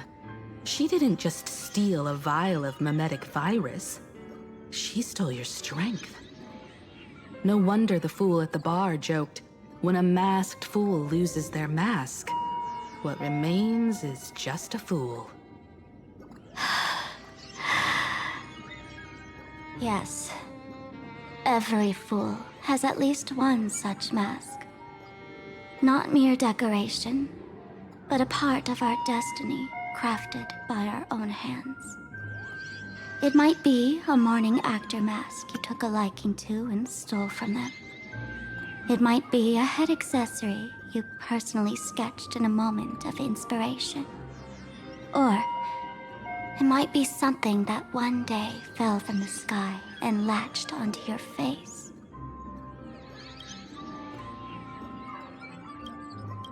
To become a fool, one must experience at least one such instance of destiny.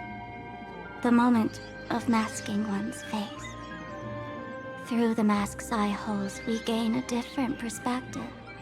Finally seeing how the universe is simply churning with endless jokes and the absurd nature of our existence as living beings.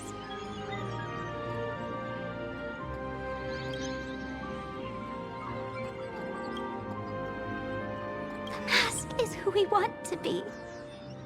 And now, this imposter is more me than I am.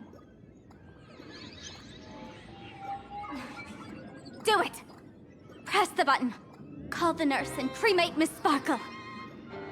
At least then, the imposter will lose her power for a little while. You should be able to take her down easily, right? You're not actually going to press it, right? Give us a moment to hesitate, to think. Waiting is torture, you know. You're not doing this on purpose to punish me, are you? Hey, gray hair! Say something!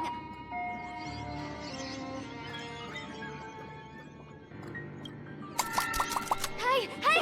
Gray hair! Have you forgotten our friendship? You'll make the button smoke at this rate. Too bad. I took the battery out of the button earlier while no one watched. It was a test, and you failed. Since the fool made her choice, she must have a plan to reclaim the mask, right? If you dare say no, I'll press this button and let the orbital cannon cremate you for real. Your sticky little fingers aren't fast enough to steal this battery, are they? There's a way. There's always a way. Miss Sparkle will definitely take responsibility and work together with everyone to stop Sparksicon. What's with this applause? Have we been watched the whole time? Bravo!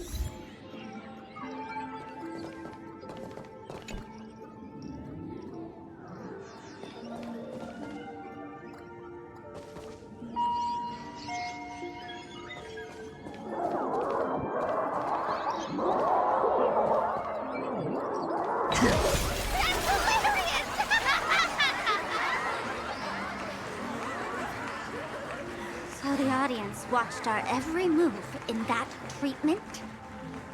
Is this a hospital or a theater? That's life for you. While there's life, there's judgment. In every unseen corner, countless judging eyes are watching, diagnosing, and writing their own prescriptions. I must admit, Fatal Joke is a fascinating place. Real shame I didn't come check it out earlier. Ignore the spectators. They're just here for laughs. They won't help and couldn't if they tried. You said you had a way to stop Sparksy. Let's hear it. What's the plan? I've got a few anti-sparkle weapons in my collection. I've always had this premonition that one day Miss Sparkle would become an unstoppable terror in this universe. Someone has to find a way to stop me before that day comes. On a trip, I met a girl who shared my tastes. She had quite the knack to be a fool. In our battle of wits, she nearly turned me into sparkle paste using the local tumbleweed specialty. She also had a massive mech with beam cannons up the wazoo, ready to blast away any time. I quietly replicated those powerful goodies from my travels. With these anti-sparkle weapons, that imposter won't know what hit her. I gotta say, I'm quite the visionary. You two, let's head to the storage area next. I've already contacted Giovanni. He's doing an inventory check of the lost items there.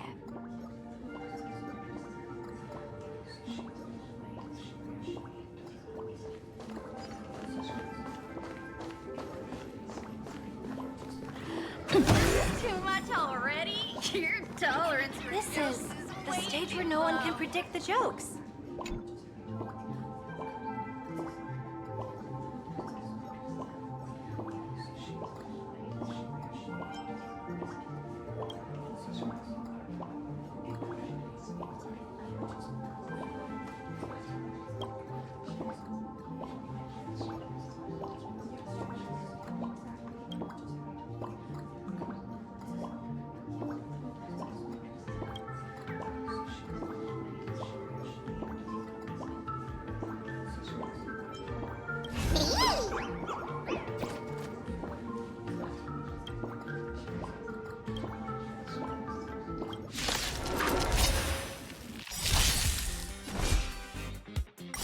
Soaring above the lands, this is permanence! Earth shatters, heaven trembles! We can do it! We can do anything! Open sesame.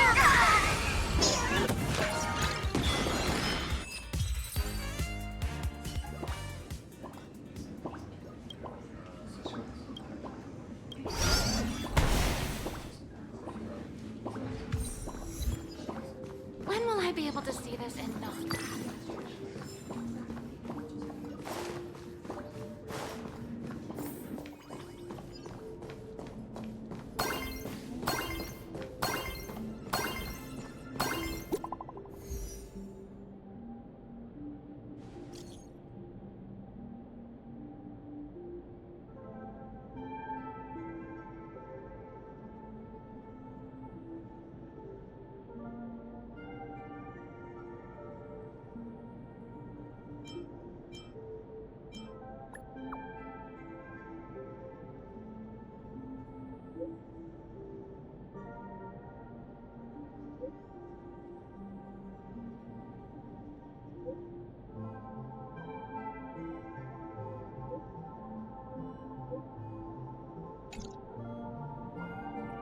Intel from the school?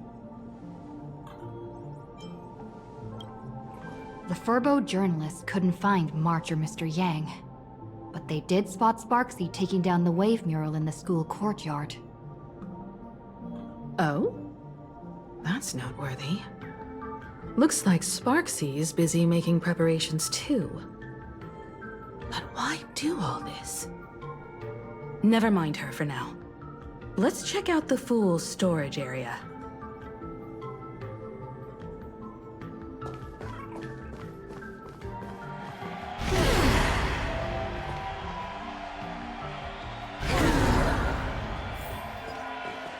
This tavern is huge.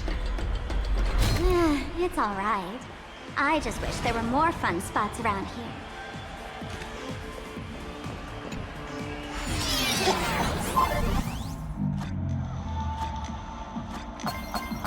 Wait, there are that many people under the dance floor? Wait, there are that many people under the dance floor?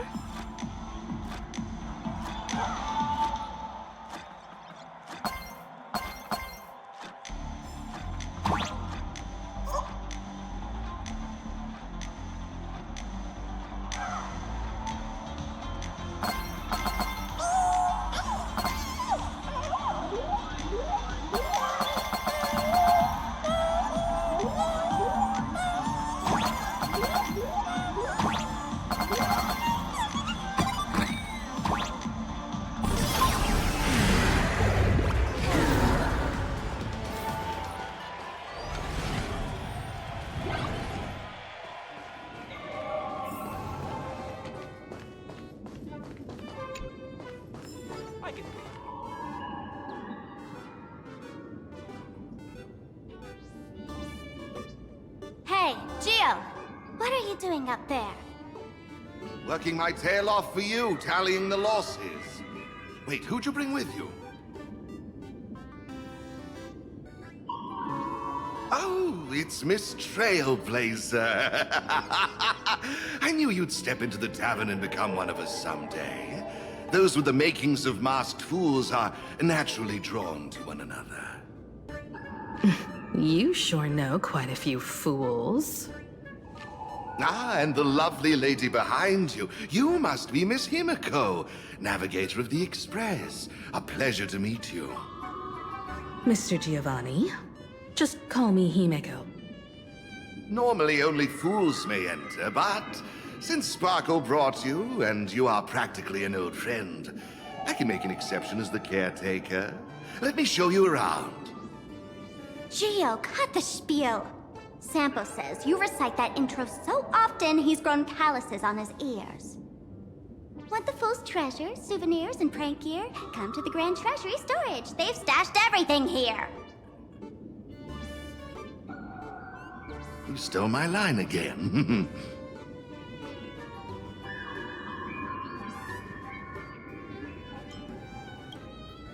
Picked it up on a trip to another world. You've heard this phrase too, haven't you? I'll admit it's catchy, that's why I used it as a slogan. Storage area visits went up by 26% after that. Business first. Did you see my pickup message I sent? Where's my stored anti-sparkle weapons? Your storage list is a total mess. You never leave any notes. If I hadn't been called to audit, who'd know how many surprises you got stashed away? As for the anti-sparkle weapons, oh, I'd love to know what on earth that's supposed to be. Why don't you go in and look for yourself?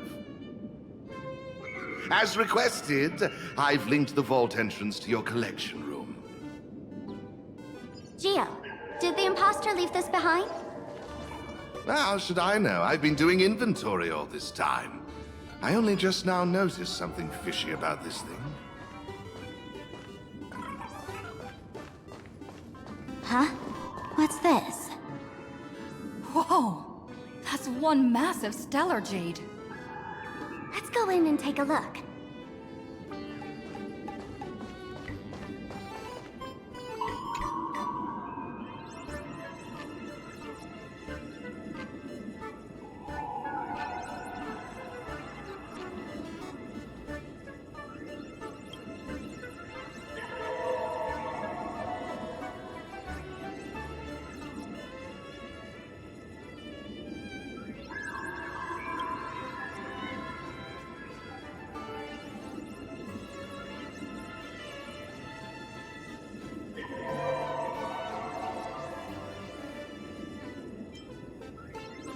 Kid, wake up!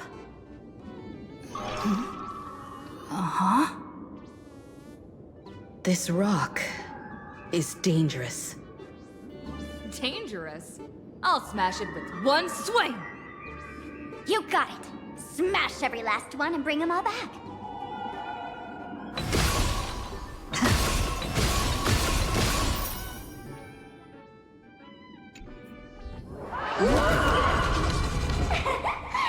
Stellar Jade is the perfect bait for catching the nameless. How generous of you. First time I've seen a thief steal something and leave something even more valuable in the vault. Isn't this exactly the type of phantom thief flair we masked fools adore? Remove a carefully curated piece and leave a gift in place to soothe the owner. A jumbo-sized Stellar Jade is surely worth a jar of mimetic virus and a few anti-sparkle weapons, wouldn't you say? And you stole my other prized pieces too? That worthless junk? Consider it a complimentary vault cleaning. Before SparkleCon begins, I'd like a little warm-up entertainment. Old model and the nameless. You should be able to break out of this room, right? Don't disappoint me now!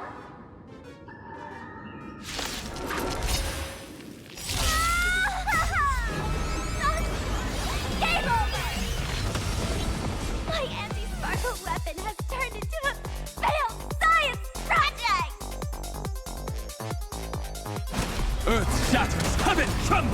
Never seen perfection before? Expand your thinking. Watch it crumble.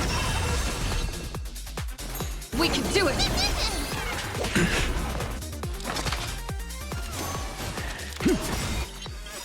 Look, with this divine power, I reforge all things.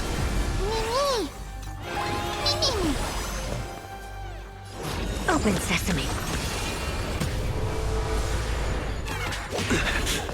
I'm on it. Mimi.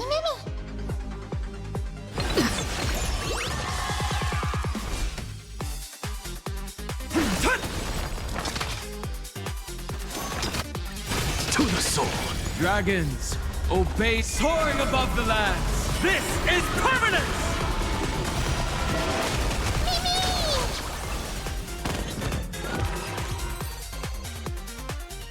Geo, the security here is an absolute mess. You're in no position to talk. Even the drinksmith here is a temp. Count yourself lucky I'm kind enough to help tally your storage. She didn't just steal my power and my collection. She completely destroyed Miss Sparkle's reputation. This is the worst day ever. A correction, Miss Sparkle's worst day so far. Wanna make fun of me? Go ahead. Don't get me wrong. I also don't think gear tumbleweeds and giant mechs would work on someone spreading mimetic viruses. I thought of a way just now that might suppress the mimetic contagion at Graphia Academy.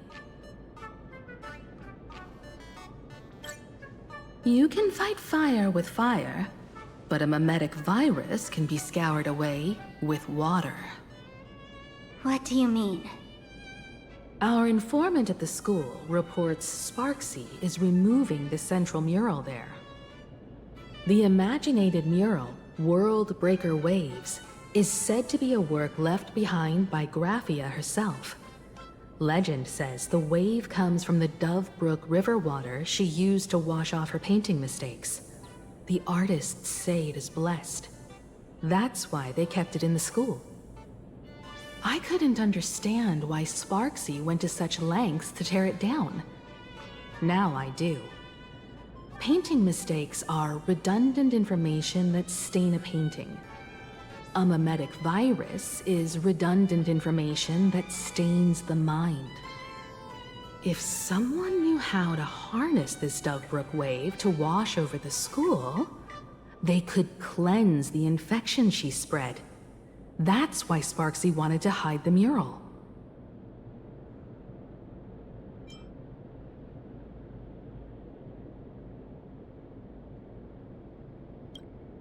The waves on the painting aren't physical water. Only those versed in the art of imagenesis can control them. As a Graphia Academy alumna, I know a bit of traditional painting.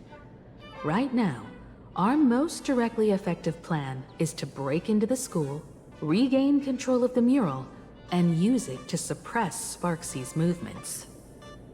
Let's go. I'll make this imposter pay 100-fold. Looks like our paths must part in haste. I wish you all fair winds on your journey ahead.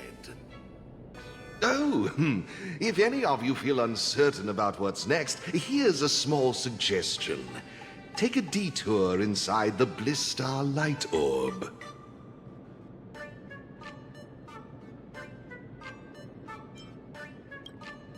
For us masked fools, that light orb holds the same significance as the Phantos Moon hanging above. Deep within the orb, everyone can find the divine revelations of the elation.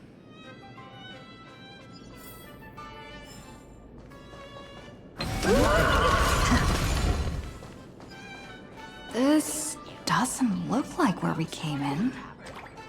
Don't worry. I had old Geo open a shortcut.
Darn it.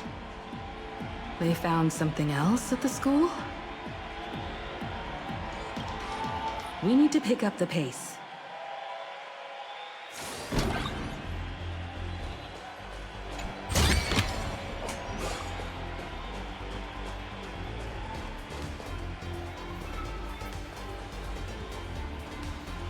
Giovanni said we could find the divine revelations of the elation inside the light orb.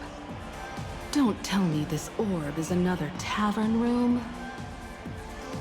Bingo, your intuition's spot on. It isn't just a light-polluting orb. Think of it as a shrine for fools.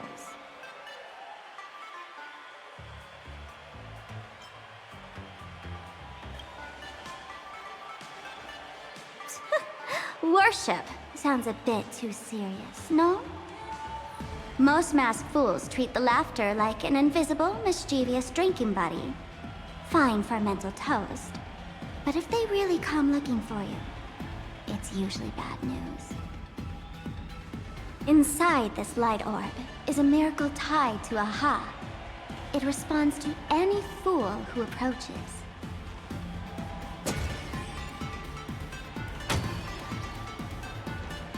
Let me show you something mind-blowing. Here we go. Open sesame!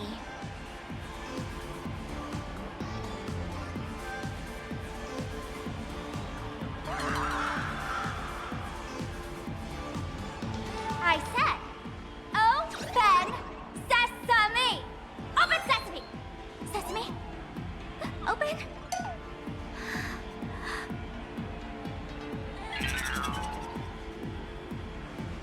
Hooray! So in their eyes, I don't even count as a masked fool anymore?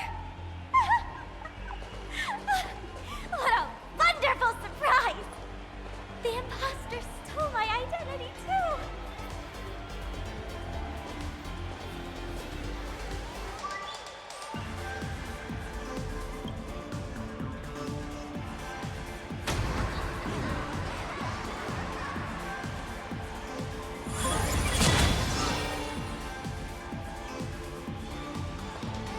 The good news is, at least one of us is still a masked fool. Hey! That's way too harsh.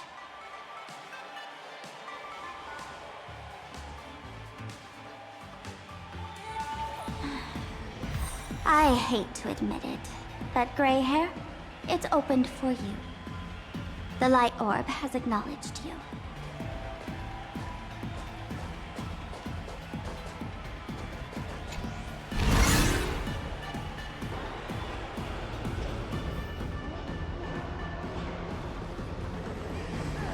So, this is the miracle you meant?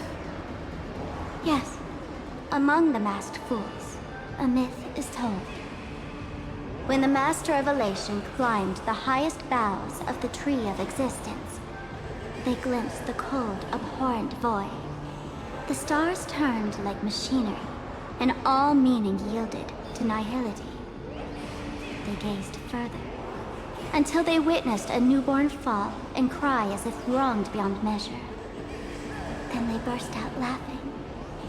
That crystalline laughter tore through the cold, dead universe, echoing through the realms to this day. Many think the laughter that tore apart the cosmos is just a metaphor. But sadly, it's real. The tavern folks call this thing the echo of primordial laughter. It tore open a spatial rift. They say other tavern branches have this too, in multiple locations. No one knows how many there are, or what their existence means. When we shout into it, there's no echo.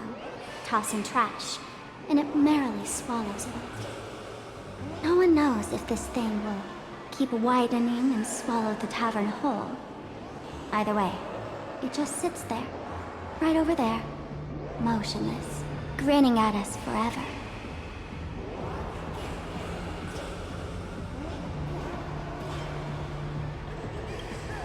Just stick your hand in there. It's said, at a turning point of destiny, a fool need only reach into the rift and grasp something. The tavern folks call it the Laughter's Gift. No one knows what this thing will bring to those who seek it, fortune or otherwise. But one thing's for sure. Your destiny's bound to get much more chaotic. Hey, gray hair. Wanna give it a try?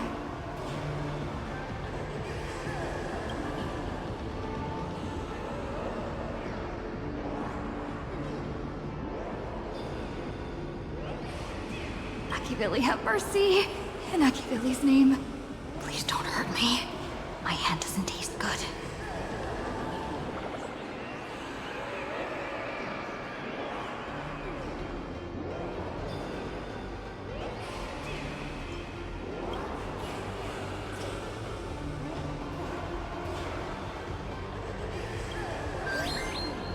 Is this? Huh? What's this?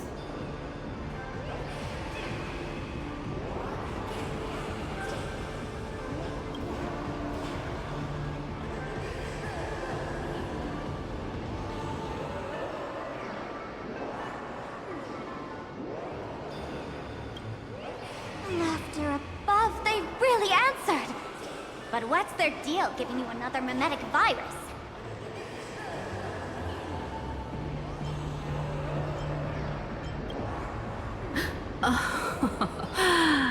Now I get it. Audiences infected with the Sparksy virus naturally won't be able to resist Sparksy. We'd end up like that soon after breaking into the school. But if we're already infected with another mimetic virus, well, that changes things. And this banana serves exactly that purpose. To buy us some time to resist. The elation really has a twisted sense of humor, huh? All right, let's move.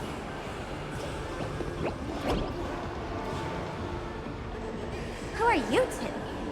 Haven't you heard the rule? Only one fool's allowed in here at a time.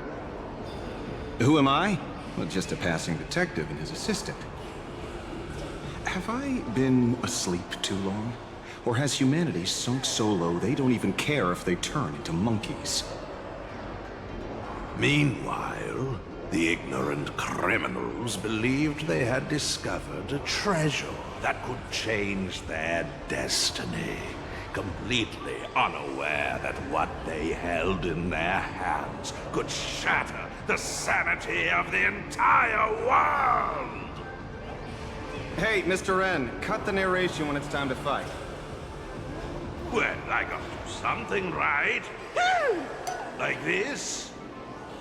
Whatever floats your boat. Now, listen up, you three. Put that banana down and walk away, and I'll let bygones be bygones. But if you try anything funny... If you want to get to them, you'll have to get through these little toys first!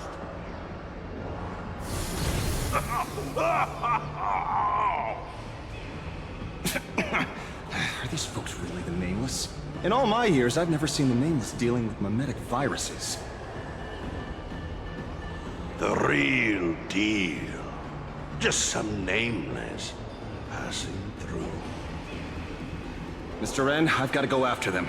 You won't be able to keep up with me. Just head home and wait for the news.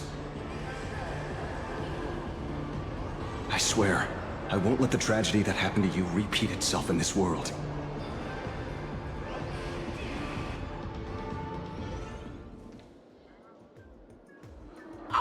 Over here! This way! Run faster! You don't want to get caught by that guy back there, do you? Yo, sis! Just how many troublemakers did you people manage to tick off when you landed?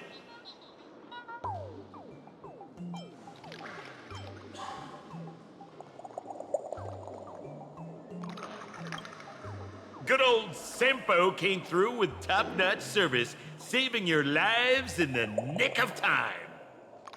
Thank you, Mr. Sampo. Now that we're all set, it's time to head to Graphia Academy for the rescue mission.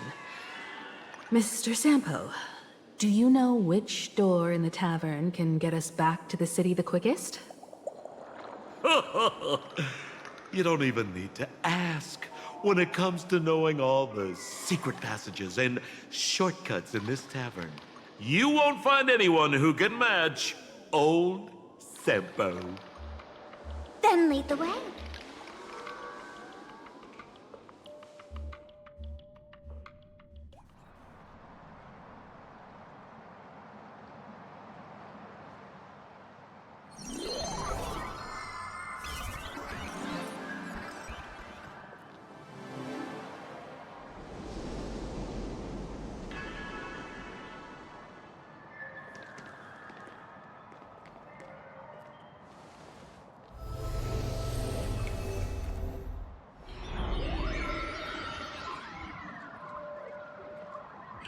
Your thoughts tell me that you still have doubts about me.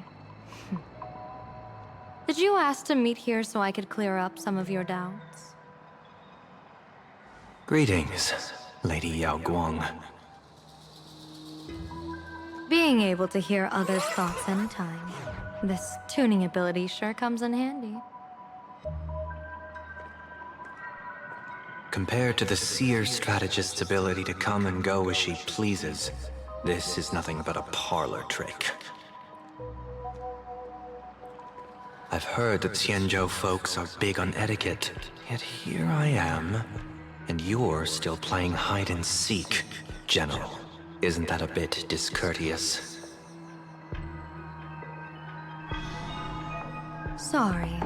I have this old problem of suddenly disappearing. It's really something beyond my control. As for the reason, I'm afraid I can't disclose it. Please forgive my rudeness. Or, if you're truly that curious, why not use your tuning and find out? You know I won't do that. Besides, I couldn't even if I wanted to right now. Couldn't?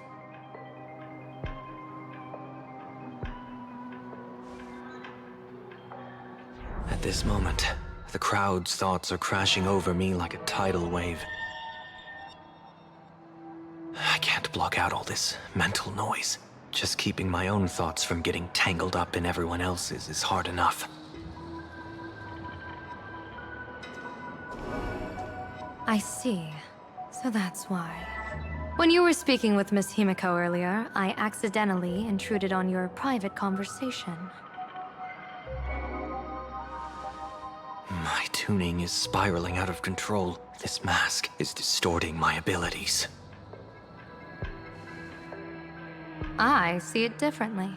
The loss of control is temporary. That mask is amplifying your power. How is this possible? This tuning power is bestowed by the Harmony. How could the Elation meddle with their authority? Perhaps the Elation simply poured more fuel into this divine authority? In my humble opinion, this mask binds the supplicant to all beings of plain Arcadia, drawing strength from those who share the same path here for your use. That's why you're hearing others' thoughts surge toward you like a tide. Your tuning is steadily expanding, and you've become the center of this melody.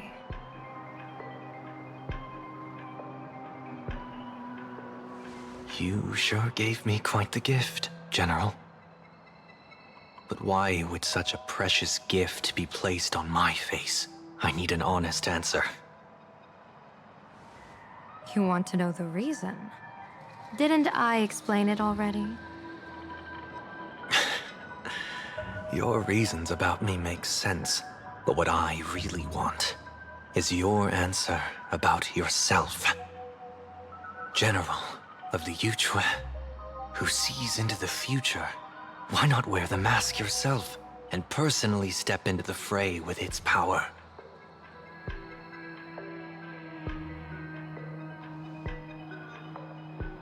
Words can deceive, but only tuning lays the truth bare. Mr. Sunday, why not use your enhanced tuning to feel the weight of that answer for yourself? Well then, pardon my intrusion, Lady Yao Guang.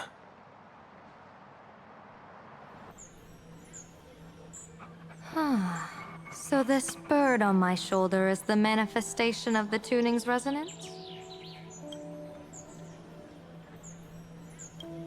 Exactly. And these symbols I see floating above people's heads would be the wheel and woe signs you mentioned, General? That's right. To become an Arbiter General, one must undergo 3 ceremonies. The Rainbow Ordainment, the Rainbow's Gaze, and the Bestowal of Spiritus. Only then can one truly take up the mantle and live up to the title. When I was appointed as the Yuchue's general, I was bestowed with the Rainbow Spiritus called Kalachakra Sky Plume, which represents the vision of the hunt among the 7 aspects of the rainbow. A symbol of foresight, verdict, and self-discipline. Thanks to that, I gained the Eye of Ishvara, which allows me to read the flow of destiny. Since the day I arrived on this world, every person I've seen bore a crimson woe sign above their head, without exception. Within days at most, a catastrophic disaster will befall this place. So, that red glow rising from the edge of the city is... The blazing light, formed by the convergence of all those woe signs in plain Arcadia. In that case, General, it's all the more reason for you to wear the mask. Once your sight into the future is strengthened, you won't need to fear the deathly omen in your readings. Mr. Sunday, have you heard the diviner's iron law? Never divine the same matter twice. In Penacony, diviners also warn clients beforehand. You can't ask for another spread just because you dislike the result. There's a reason for that, isn't there? Divining the future is, in essence, a form of observation and calculation. It's an interference with the future. Each reading drives the murky future towards a definite outcome. A collapsed quantum state, even if that outcome isn't to one's liking. To be honest, when I set out for Plain Arcadia, I had fully intended to personally participate in the Phantom Moon Games. But the moment I laid hands on the mask, I understood the consequences of wearing it. Once this miraculous item is donned, the Eye of Ishvara would transcend mere sight and permeate throughout this realm. The Kalachakra Sky Plume would predict the future of all beings at tens of billions of instances per second. You're saying that simply by your observation, our future would become fixed. Indeed, just like how the Wisdom Walker expounded the way of destiny, anchoring the fated moments. If I wore the mask, I would become the noose of Plain Arcadia, and I would personally anchor a destiny that drives us all into a bottomless darkness. We will become locked in a dead end, with not a shred of hope for salvation. Close one. I passed the trial. There's still a sliver of hope in this round. Now that makes me even more curious. Pardon my bluntness, but the fate of billions in Plain Arcadia never had much to do with you, General. Your encounter with the Express and the IPC was merely a chance meeting. You are a messenger of the Xianzhou. Since you foresaw the omen, that an Arbiter General will fall here, you could have boarded your ship and left at any time. Why choose to stay and help us? To help this world break free of this death trap? Because I am guided by great compassion. Every life is precious beyond measure. Such diplomatic pleasantries won't fool the former master of Penacony like yourself, would they? Then, how about this reason? The Astral Express has distinguished itself time and again against the destruction, and bears an irreplaceable duty for the future. I can't just sit idly and watch you face annihilation. Give me a break. I really am terrible at all this diplomatic talk. Mr. Sunday, What makes you think that everything I've done is just to save Plain Arcadia? What? Weal is where woe lurks. Woe is where weal leads. The good fortune of some often births the ill fate of others, and a dead end for someone may hide an opportunity for another. This treacherous land where life and death turn again and again, where fortune flips to misfortune, is, in my eyes, the perfect board for a game of wits. A game with whom?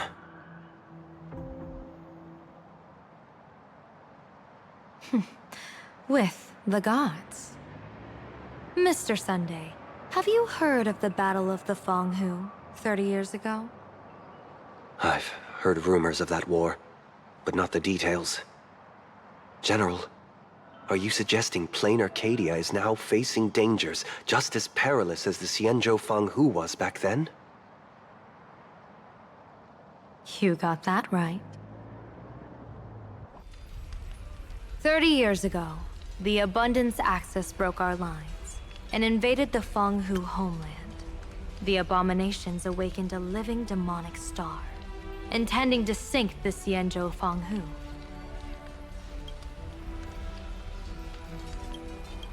With no other options, the Alliance staked everything on my junior Soar's plan.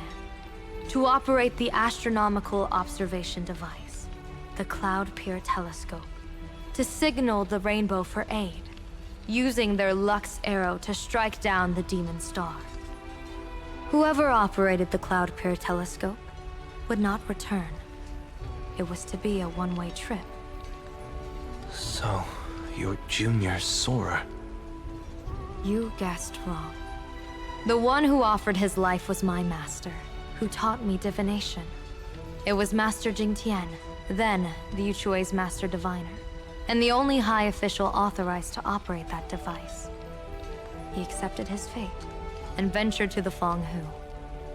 Going with him into certain death were Yueyu, the previous Yaoqing general who guarded the Cloud Peer Telescope, and the Verdant Knights under her command. I was responsible for assessing the entire plan's feasibility and mending its gaps. I activated the Decalite reflection barrier, calculating and casting lots again and again. I watched as the starlight, representing countless possibilities, flickered within the reflections, faint, wavering, until the vast shadow of a pondering god swallowed them whole. And they vanished into the abyssal dark at the edges of the universe. And in that moment, I understood that I had cemented my master and countless soldiers into an inescapable doom. When the Lux arrow fell, they would perish along with the enemy and that demonic star. All reduced to ashes. You sacrificed so many comrades just to ensure the enemy's fall? To Penaconians, that must seem incredibly cruel, right? As someone born in an era of peace, I have no right to judge. Perhaps the founders of Penacony could understand the necessity. Cruel or not, it was my duty. And so I had to witness and remember their sacrifice.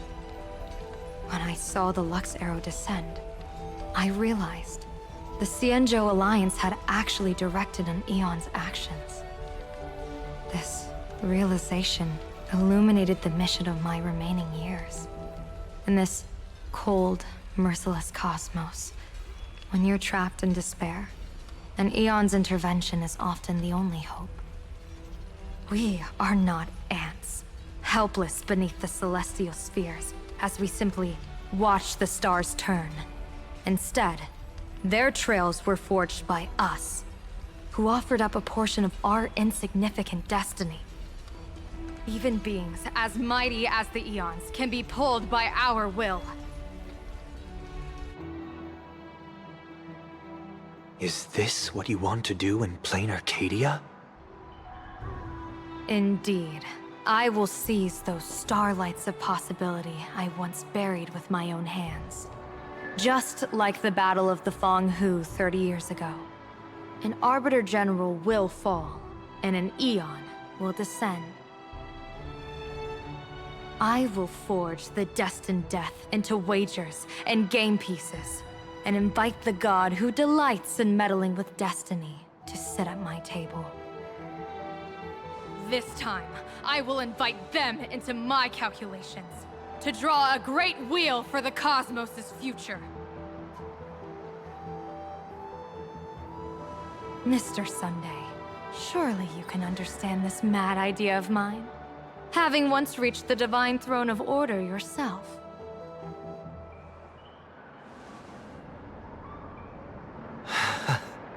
Our common ground goes far beyond mad ideas. But I was reviving a god who already lay dead and buried in the infinite dark. General, how can you be sure that the most capricious Eon would be led by your fancy?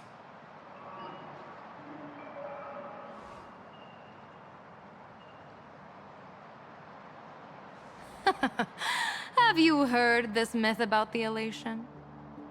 They say Ahab once climbed to the highest bough of the Tree of Existence.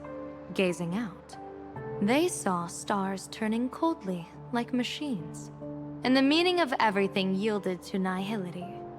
Only the cry of a newborn made them burst into laughter. Mr. Sunday, answer me. Why did Aha laugh?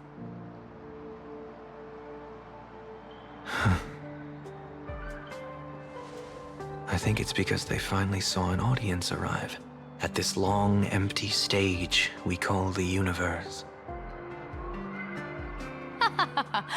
Oh, well said. You're way funnier than you look. As divination teaches, heaven creates 49 paths. Humans find the one unseen. We are the greatest variable this blind, mindless universe can produce. The universe and the gods set riddles for us, and we shall give them a surprise. An answer beyond the finality. Ah, looks like it's about time. Don't tell me you're disappearing without a goodbye again, General. No.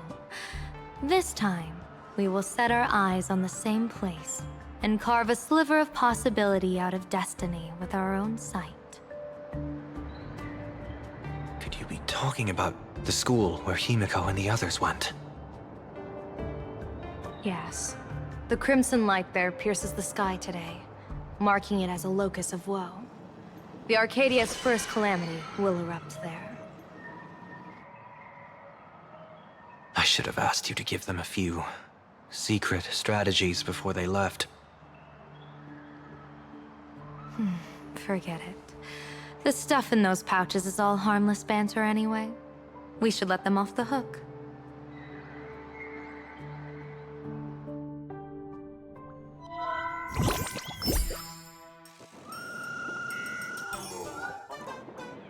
Hello, everyone.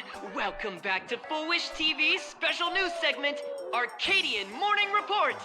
I'm your host, Poofy. Hi, everyone. I'm your host, Snowy. It's been 3 hours since our first supplicant, Miss Sparksy, announced her entry into the Phantom Moon Games. The performance she announced to all her fans, SparksyCon, is also about to begin. How curious! Plain Arcadia's day-night cycle was completely scrambled in ancient times. Graphia Academy's location just happens to be bathed in light. So, in broad daylight, what kind of fireworks show does Miss Sparksy have in store for us? Who knows? Maybe she'll blow the school sky high in a blaze of fireworks.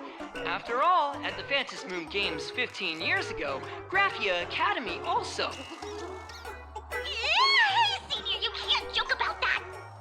Dear viewers, our apologies. Let's move on to news about other supplicants.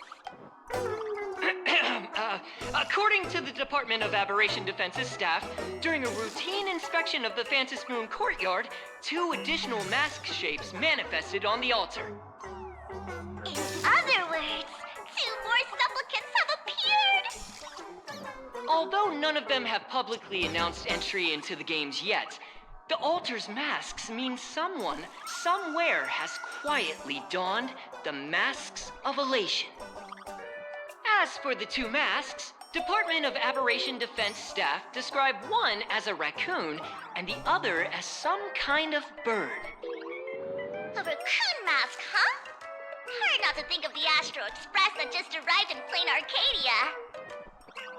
Will the nameless from the Astro Express join the Phantom Moon Games? I hear they've even invited them to SparksyCon as special guests! Will it be a miraculous show formed out of the collaboration between supplicants, or a head-to-head showcase between 2 famed contenders?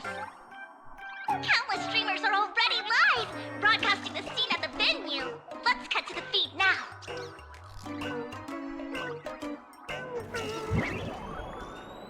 Ah! Look, it's the nameless from the Astral Express! One girl, 1,000 faces. 1,000 faces, one girl.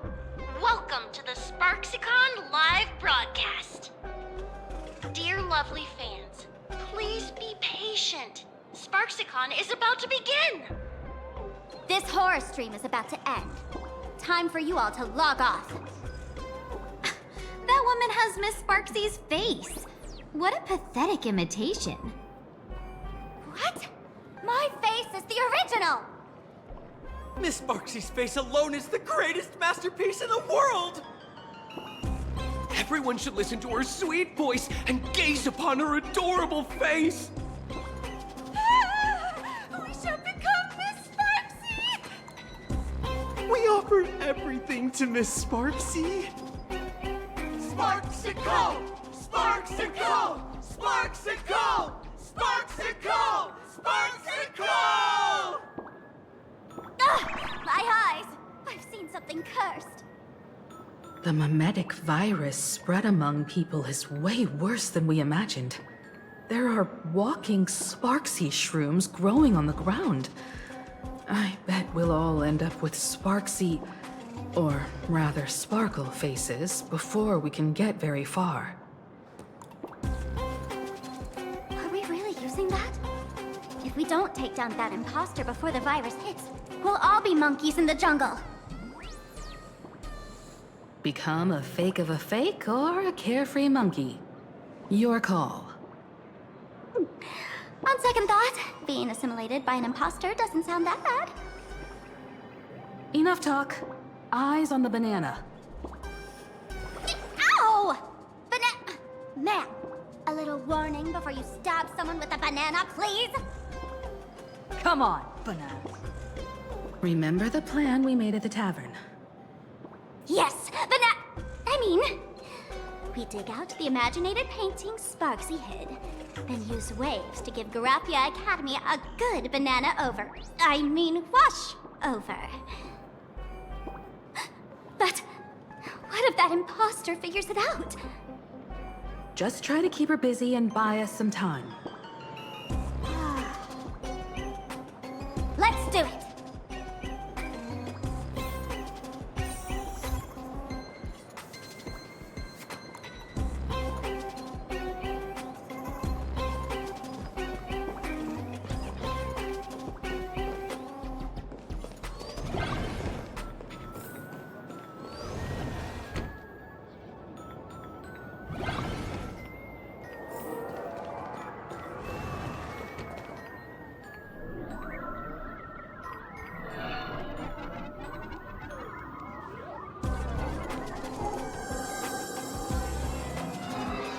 Yoo-hoo! Welcome, dear guests. I've been waiting so long, my phone's about to die. Drop the act, my dear Mask. I shouldn't have called you an imposter. That was harsh of me. Come back to Mama's arms. It's not too late. If the Astral Express crew gets involved, they won't be pulling any punches.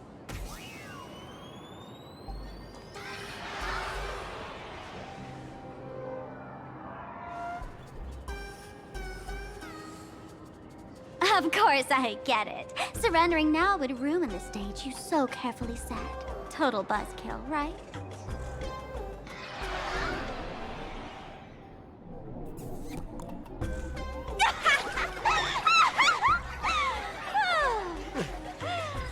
So you still don't get it? The worst thing an actor should do is be tied down to one type of role. Standing before you. The loyal friend who's been by your side all along. The masked fool who never played any tricks. She is actually the old mask I have shed.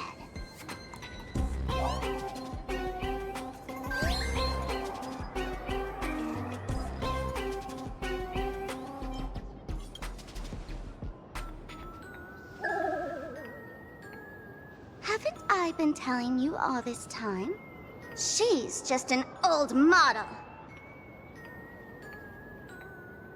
No wonder the light orb in the tavern didn't react to Sparkle. For real? That explanation is kinda awesome.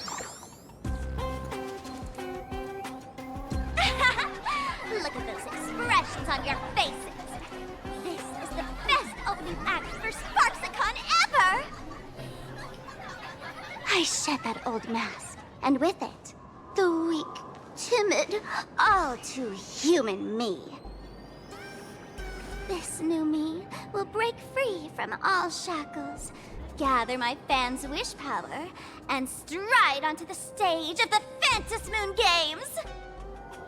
In return for the wish power offered by everyone in the Arcadia, every supplicant must show them what elation truly means. We will demonstrate the elation we desire!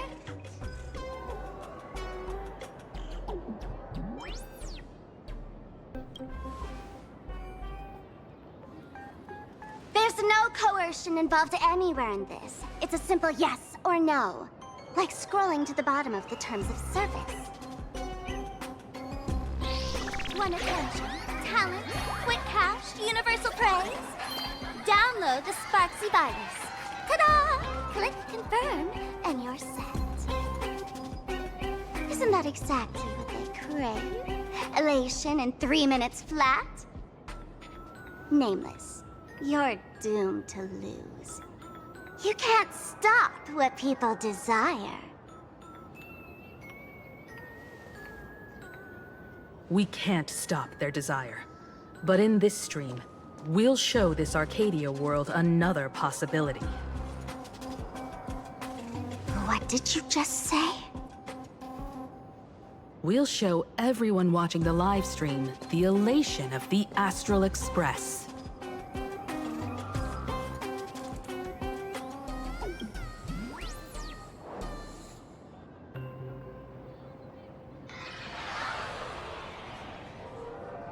You got another mask?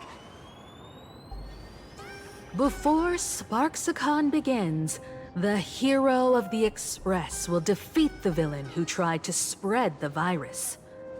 And soon, the world will watch it happen live. In their hearts, they'll long for the Trailblaze too. You were never the only option for the audience, Sparksy.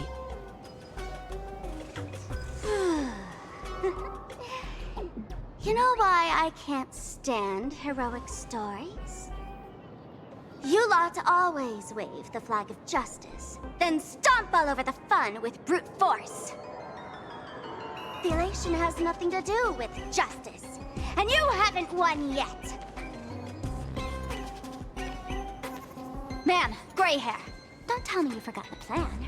I'll stall her.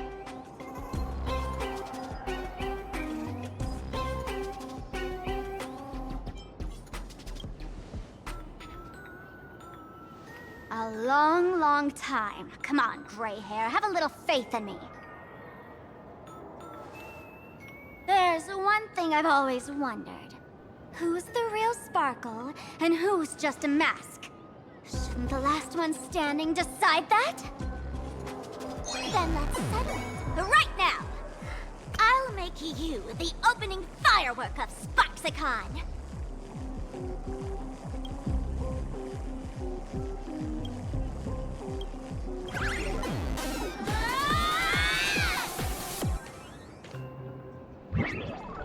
Unbelievable! A girl who looks exactly like Miss Sparksy just rushed in and started throwing punches! Could she be a high-grade lookalike rival? Looks like when it comes to top-tier V-Streamer wars, the fanciest fights are fought the old-fashioned way. Hey, friends! Over here! Look this way! Is that March's voice? Over here! Mr. Yang and I are in the art classroom! While Sparkle keeps her busy, let's regroup with March first.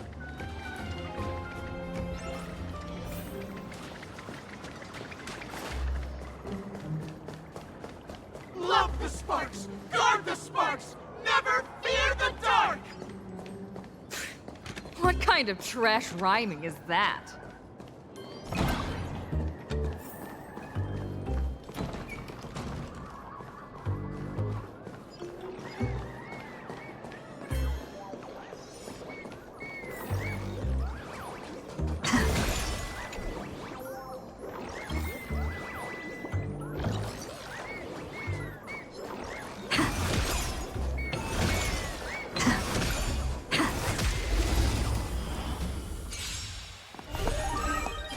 Mountains roar, dragons rise! I choose you!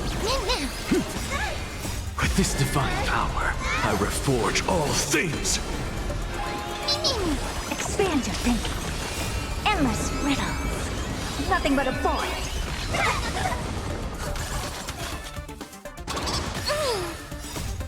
We can do anything!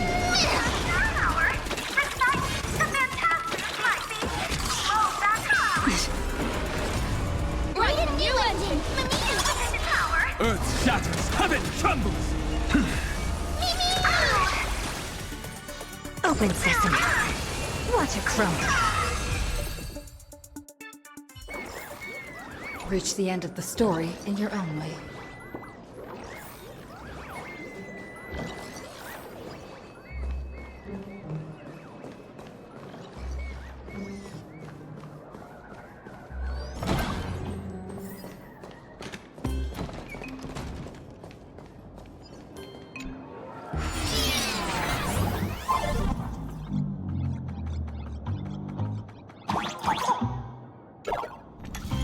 Move this platform, and you should be able to get up there.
Miss Himeko! Oh, you're finally here!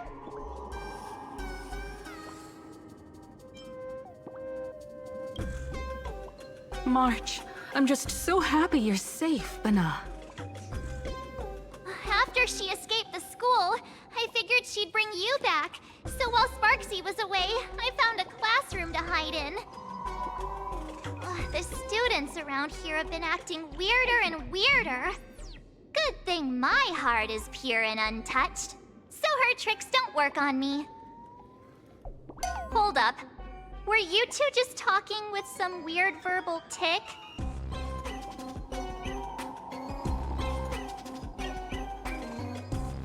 What? You actually used mimetic virus to counter Sparksy's influence? I don't care if the Express turns into a Sparksy train or a monkey train. I want no part of either. What about Welt? Is he all right? Mr. Yang, it's our friends. Come on out. You look perfectly normal, though.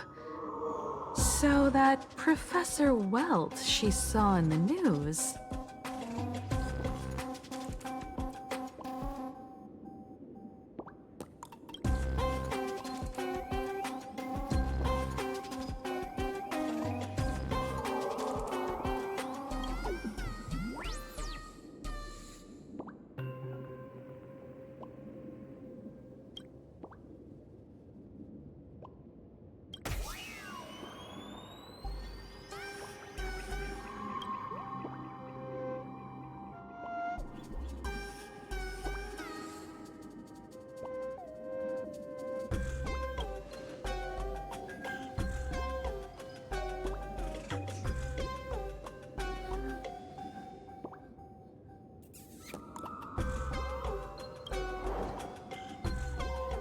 As expected from Teacher Yang. We might have a lead on the other two painting pieces. Have you seen... Furbo, Nana? You mean... a Furbo? We sent a local reporter into the school, but his luck turned sour, Nana. Sparksy caught him red-handed. Before he was taken away, he managed to take a photo of the library. I want to check it out with her. What about me and Mr. Yang? Now that we have a lead, no way we'll just sit here doing nothing.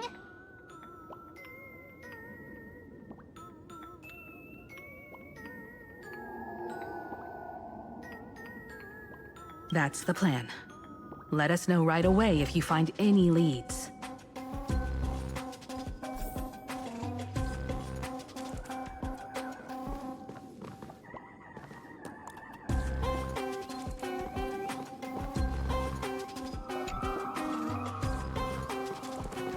Himiko, where's the library?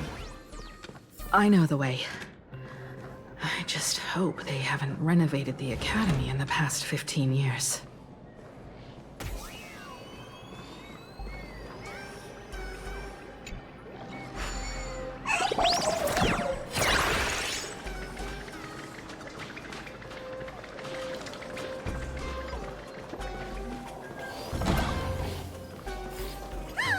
The Express crew is here!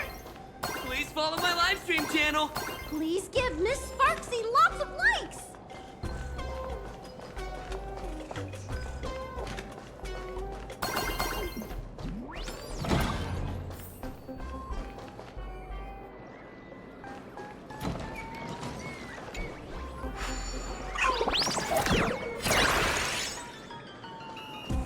The library's just up ahead.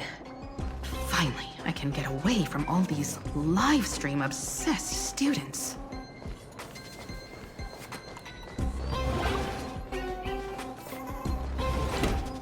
We're here, Bana. But I don't see any waves or moon. Where could it be? Like I'd ever tell you.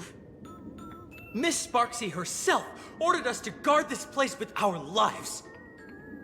Hey, get that stream running. Ugh, kids these days. They ignore their studies just to focus on the internet. As an alum of Graphia Academy, it's my duty, as tradition dictates, to give you all a proper extracurricular lesson. Hey, juniors, ready to roll?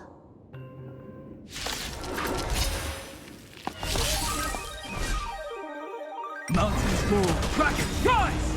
Soaring above the lands, this is permanence!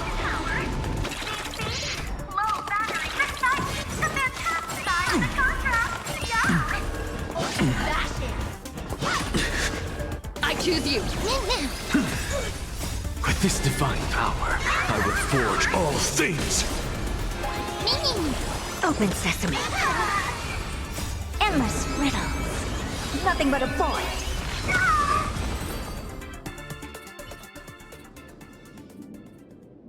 Where could they be hiding the landscape painting? After all, it's an image Nana'd thing. Once sealed in a scroll or something, it'll be a pain to retrieve, Bana. Oh, right. Let's check out that photo Nana the reporter left us. Maybe we can find some clues.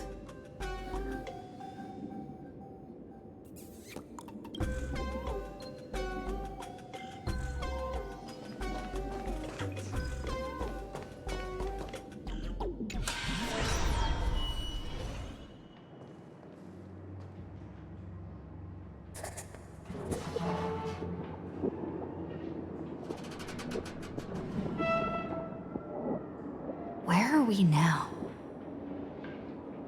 This place looks just like any other classroom. But something's off.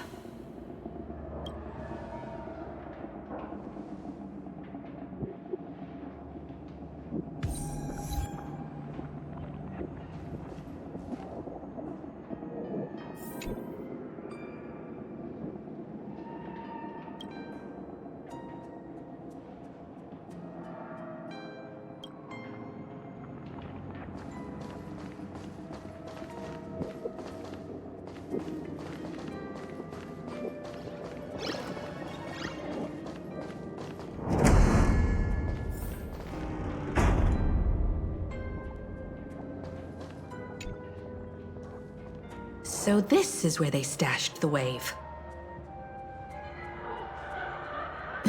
Did you hear something? I think I heard someone laughing. Something's not right. Is there something hidden here?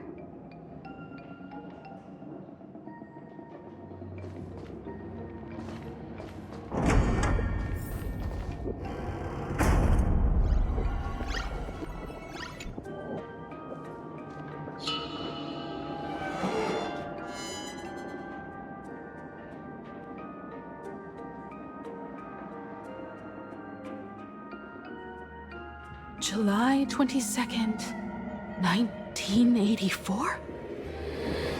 Belle? Could this classroom be... Senior? You're back!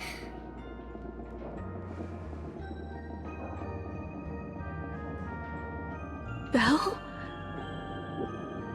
And you are?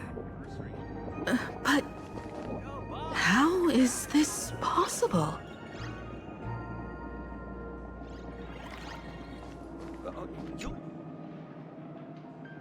It really is you, Senior! You look so different. We almost didn't recognize you. Still, that dashing aura of yours simply can't be obscured.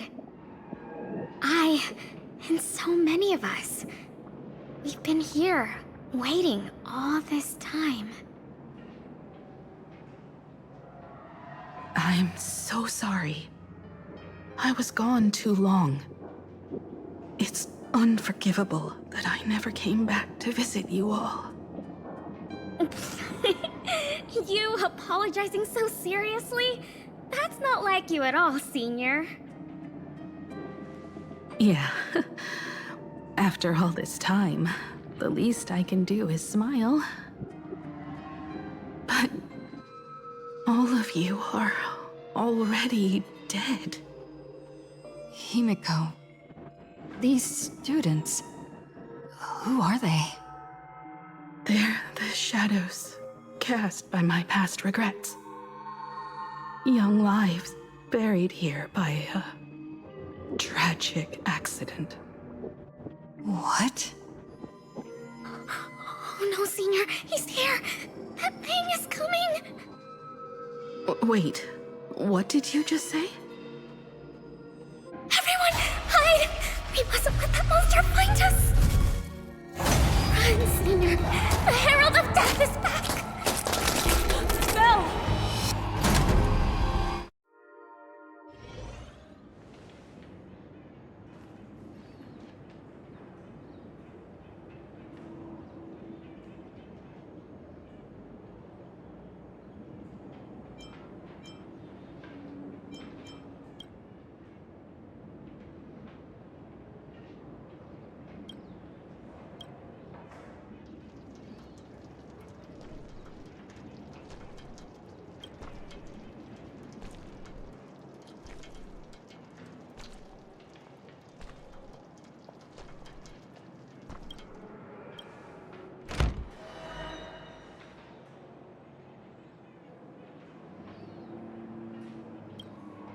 We've got the wave now. Time to regroup with Welt and the others.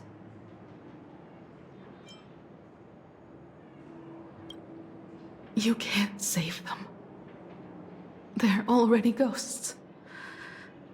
It wasn't Sparksea who attacked them, but something far more cruel.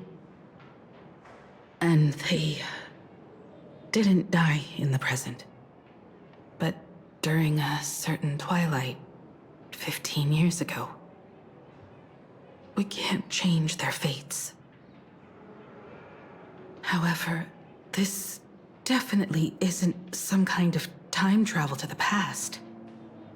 Someone created this space for unknown reasons, only to reenact before an eyewitness the bloodbath at Graphia Academy from the Phantasmoon games 15 years ago. That's right. But that has nothing to do with the enemy we're facing right now. I know you have a lot of questions now, but we'll have time to talk about all this in detail after we deal with Sparksea. Come on. It's time for us to meet up with Welt. He just messaged and said he and March found the missing Furbonana reporter, Bana, and the final landscape painting piece.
We got here in time, or you would have ended up as a target practice dummy.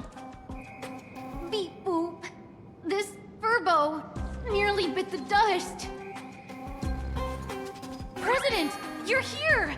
You're gonna give this Furbo some hazard pay, right?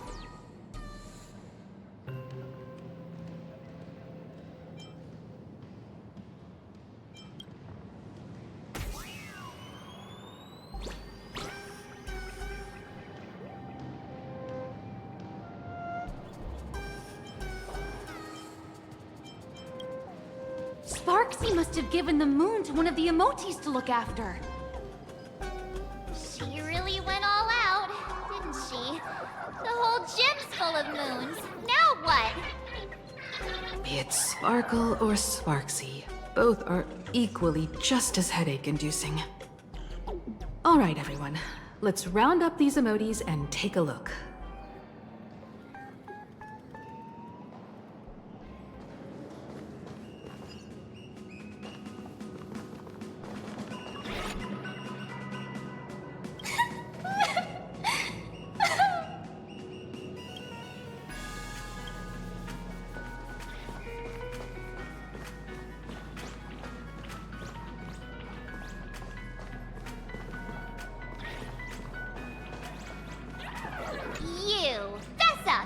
Did you stash the moon somewhere?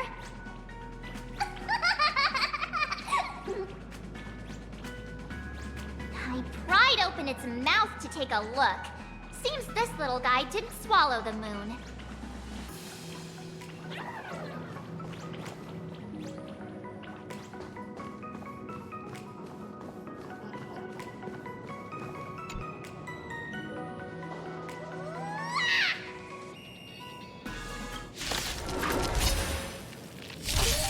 Mountains roar, dragons rise! I choose you.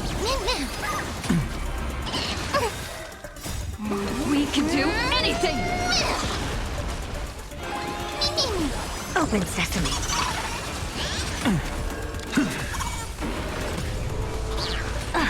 As we've written, Soaring above the lands, this is permanence! Reach the end of the story in your own way.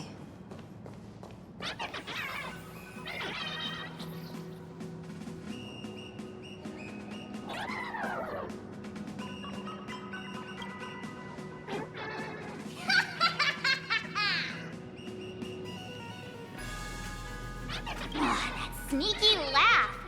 It probably does know where the moon is hiding. But how are we meant to even reach the thing?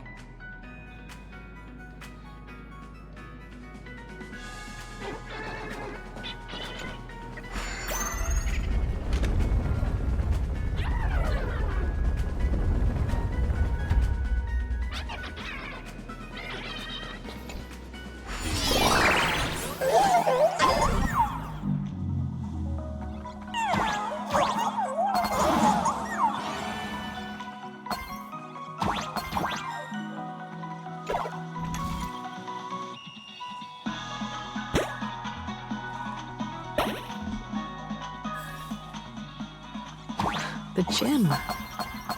I've missed this. There was a time when I really envied those classmates who could sprint across the field, giving it their all.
Too? Oh, don't tell me Himeko was the quiet type who stayed far away from the gym back in school. Not quite. I'd already graduated by the time I started feeling this way. Due to some circumstances, I went back to my father's school to work.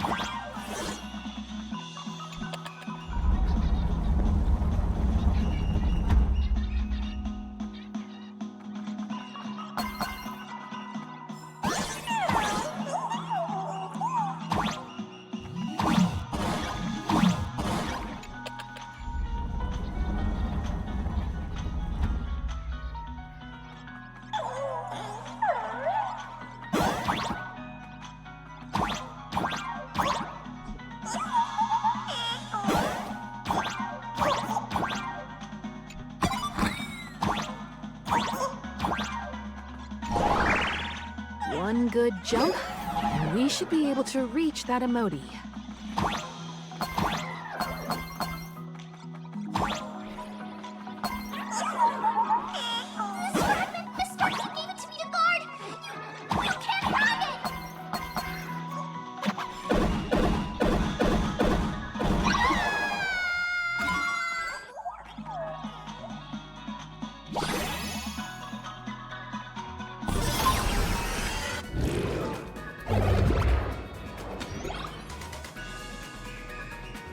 Alright, time to settle the score with Sparksy.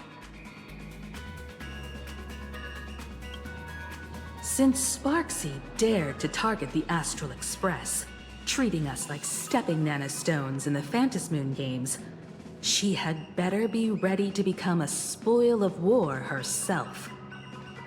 She and I will head to the atrium next, piece the imaginated landscape back together, and help Sparkle take down Sparksy. Welt, March, I'm counting on you to protect the students at the Academy. Dovebrook's waves should suppress the mimetic contamination they're experiencing, but they might panic and run into the combat area. This time, I truly hope no innocent people get hurt during the Phantasmoon games. Don't worry, Miss Himeko. Mr. Yang and I have got this. You better give that girl a taste of her own medicine for messing with us like some comedy act.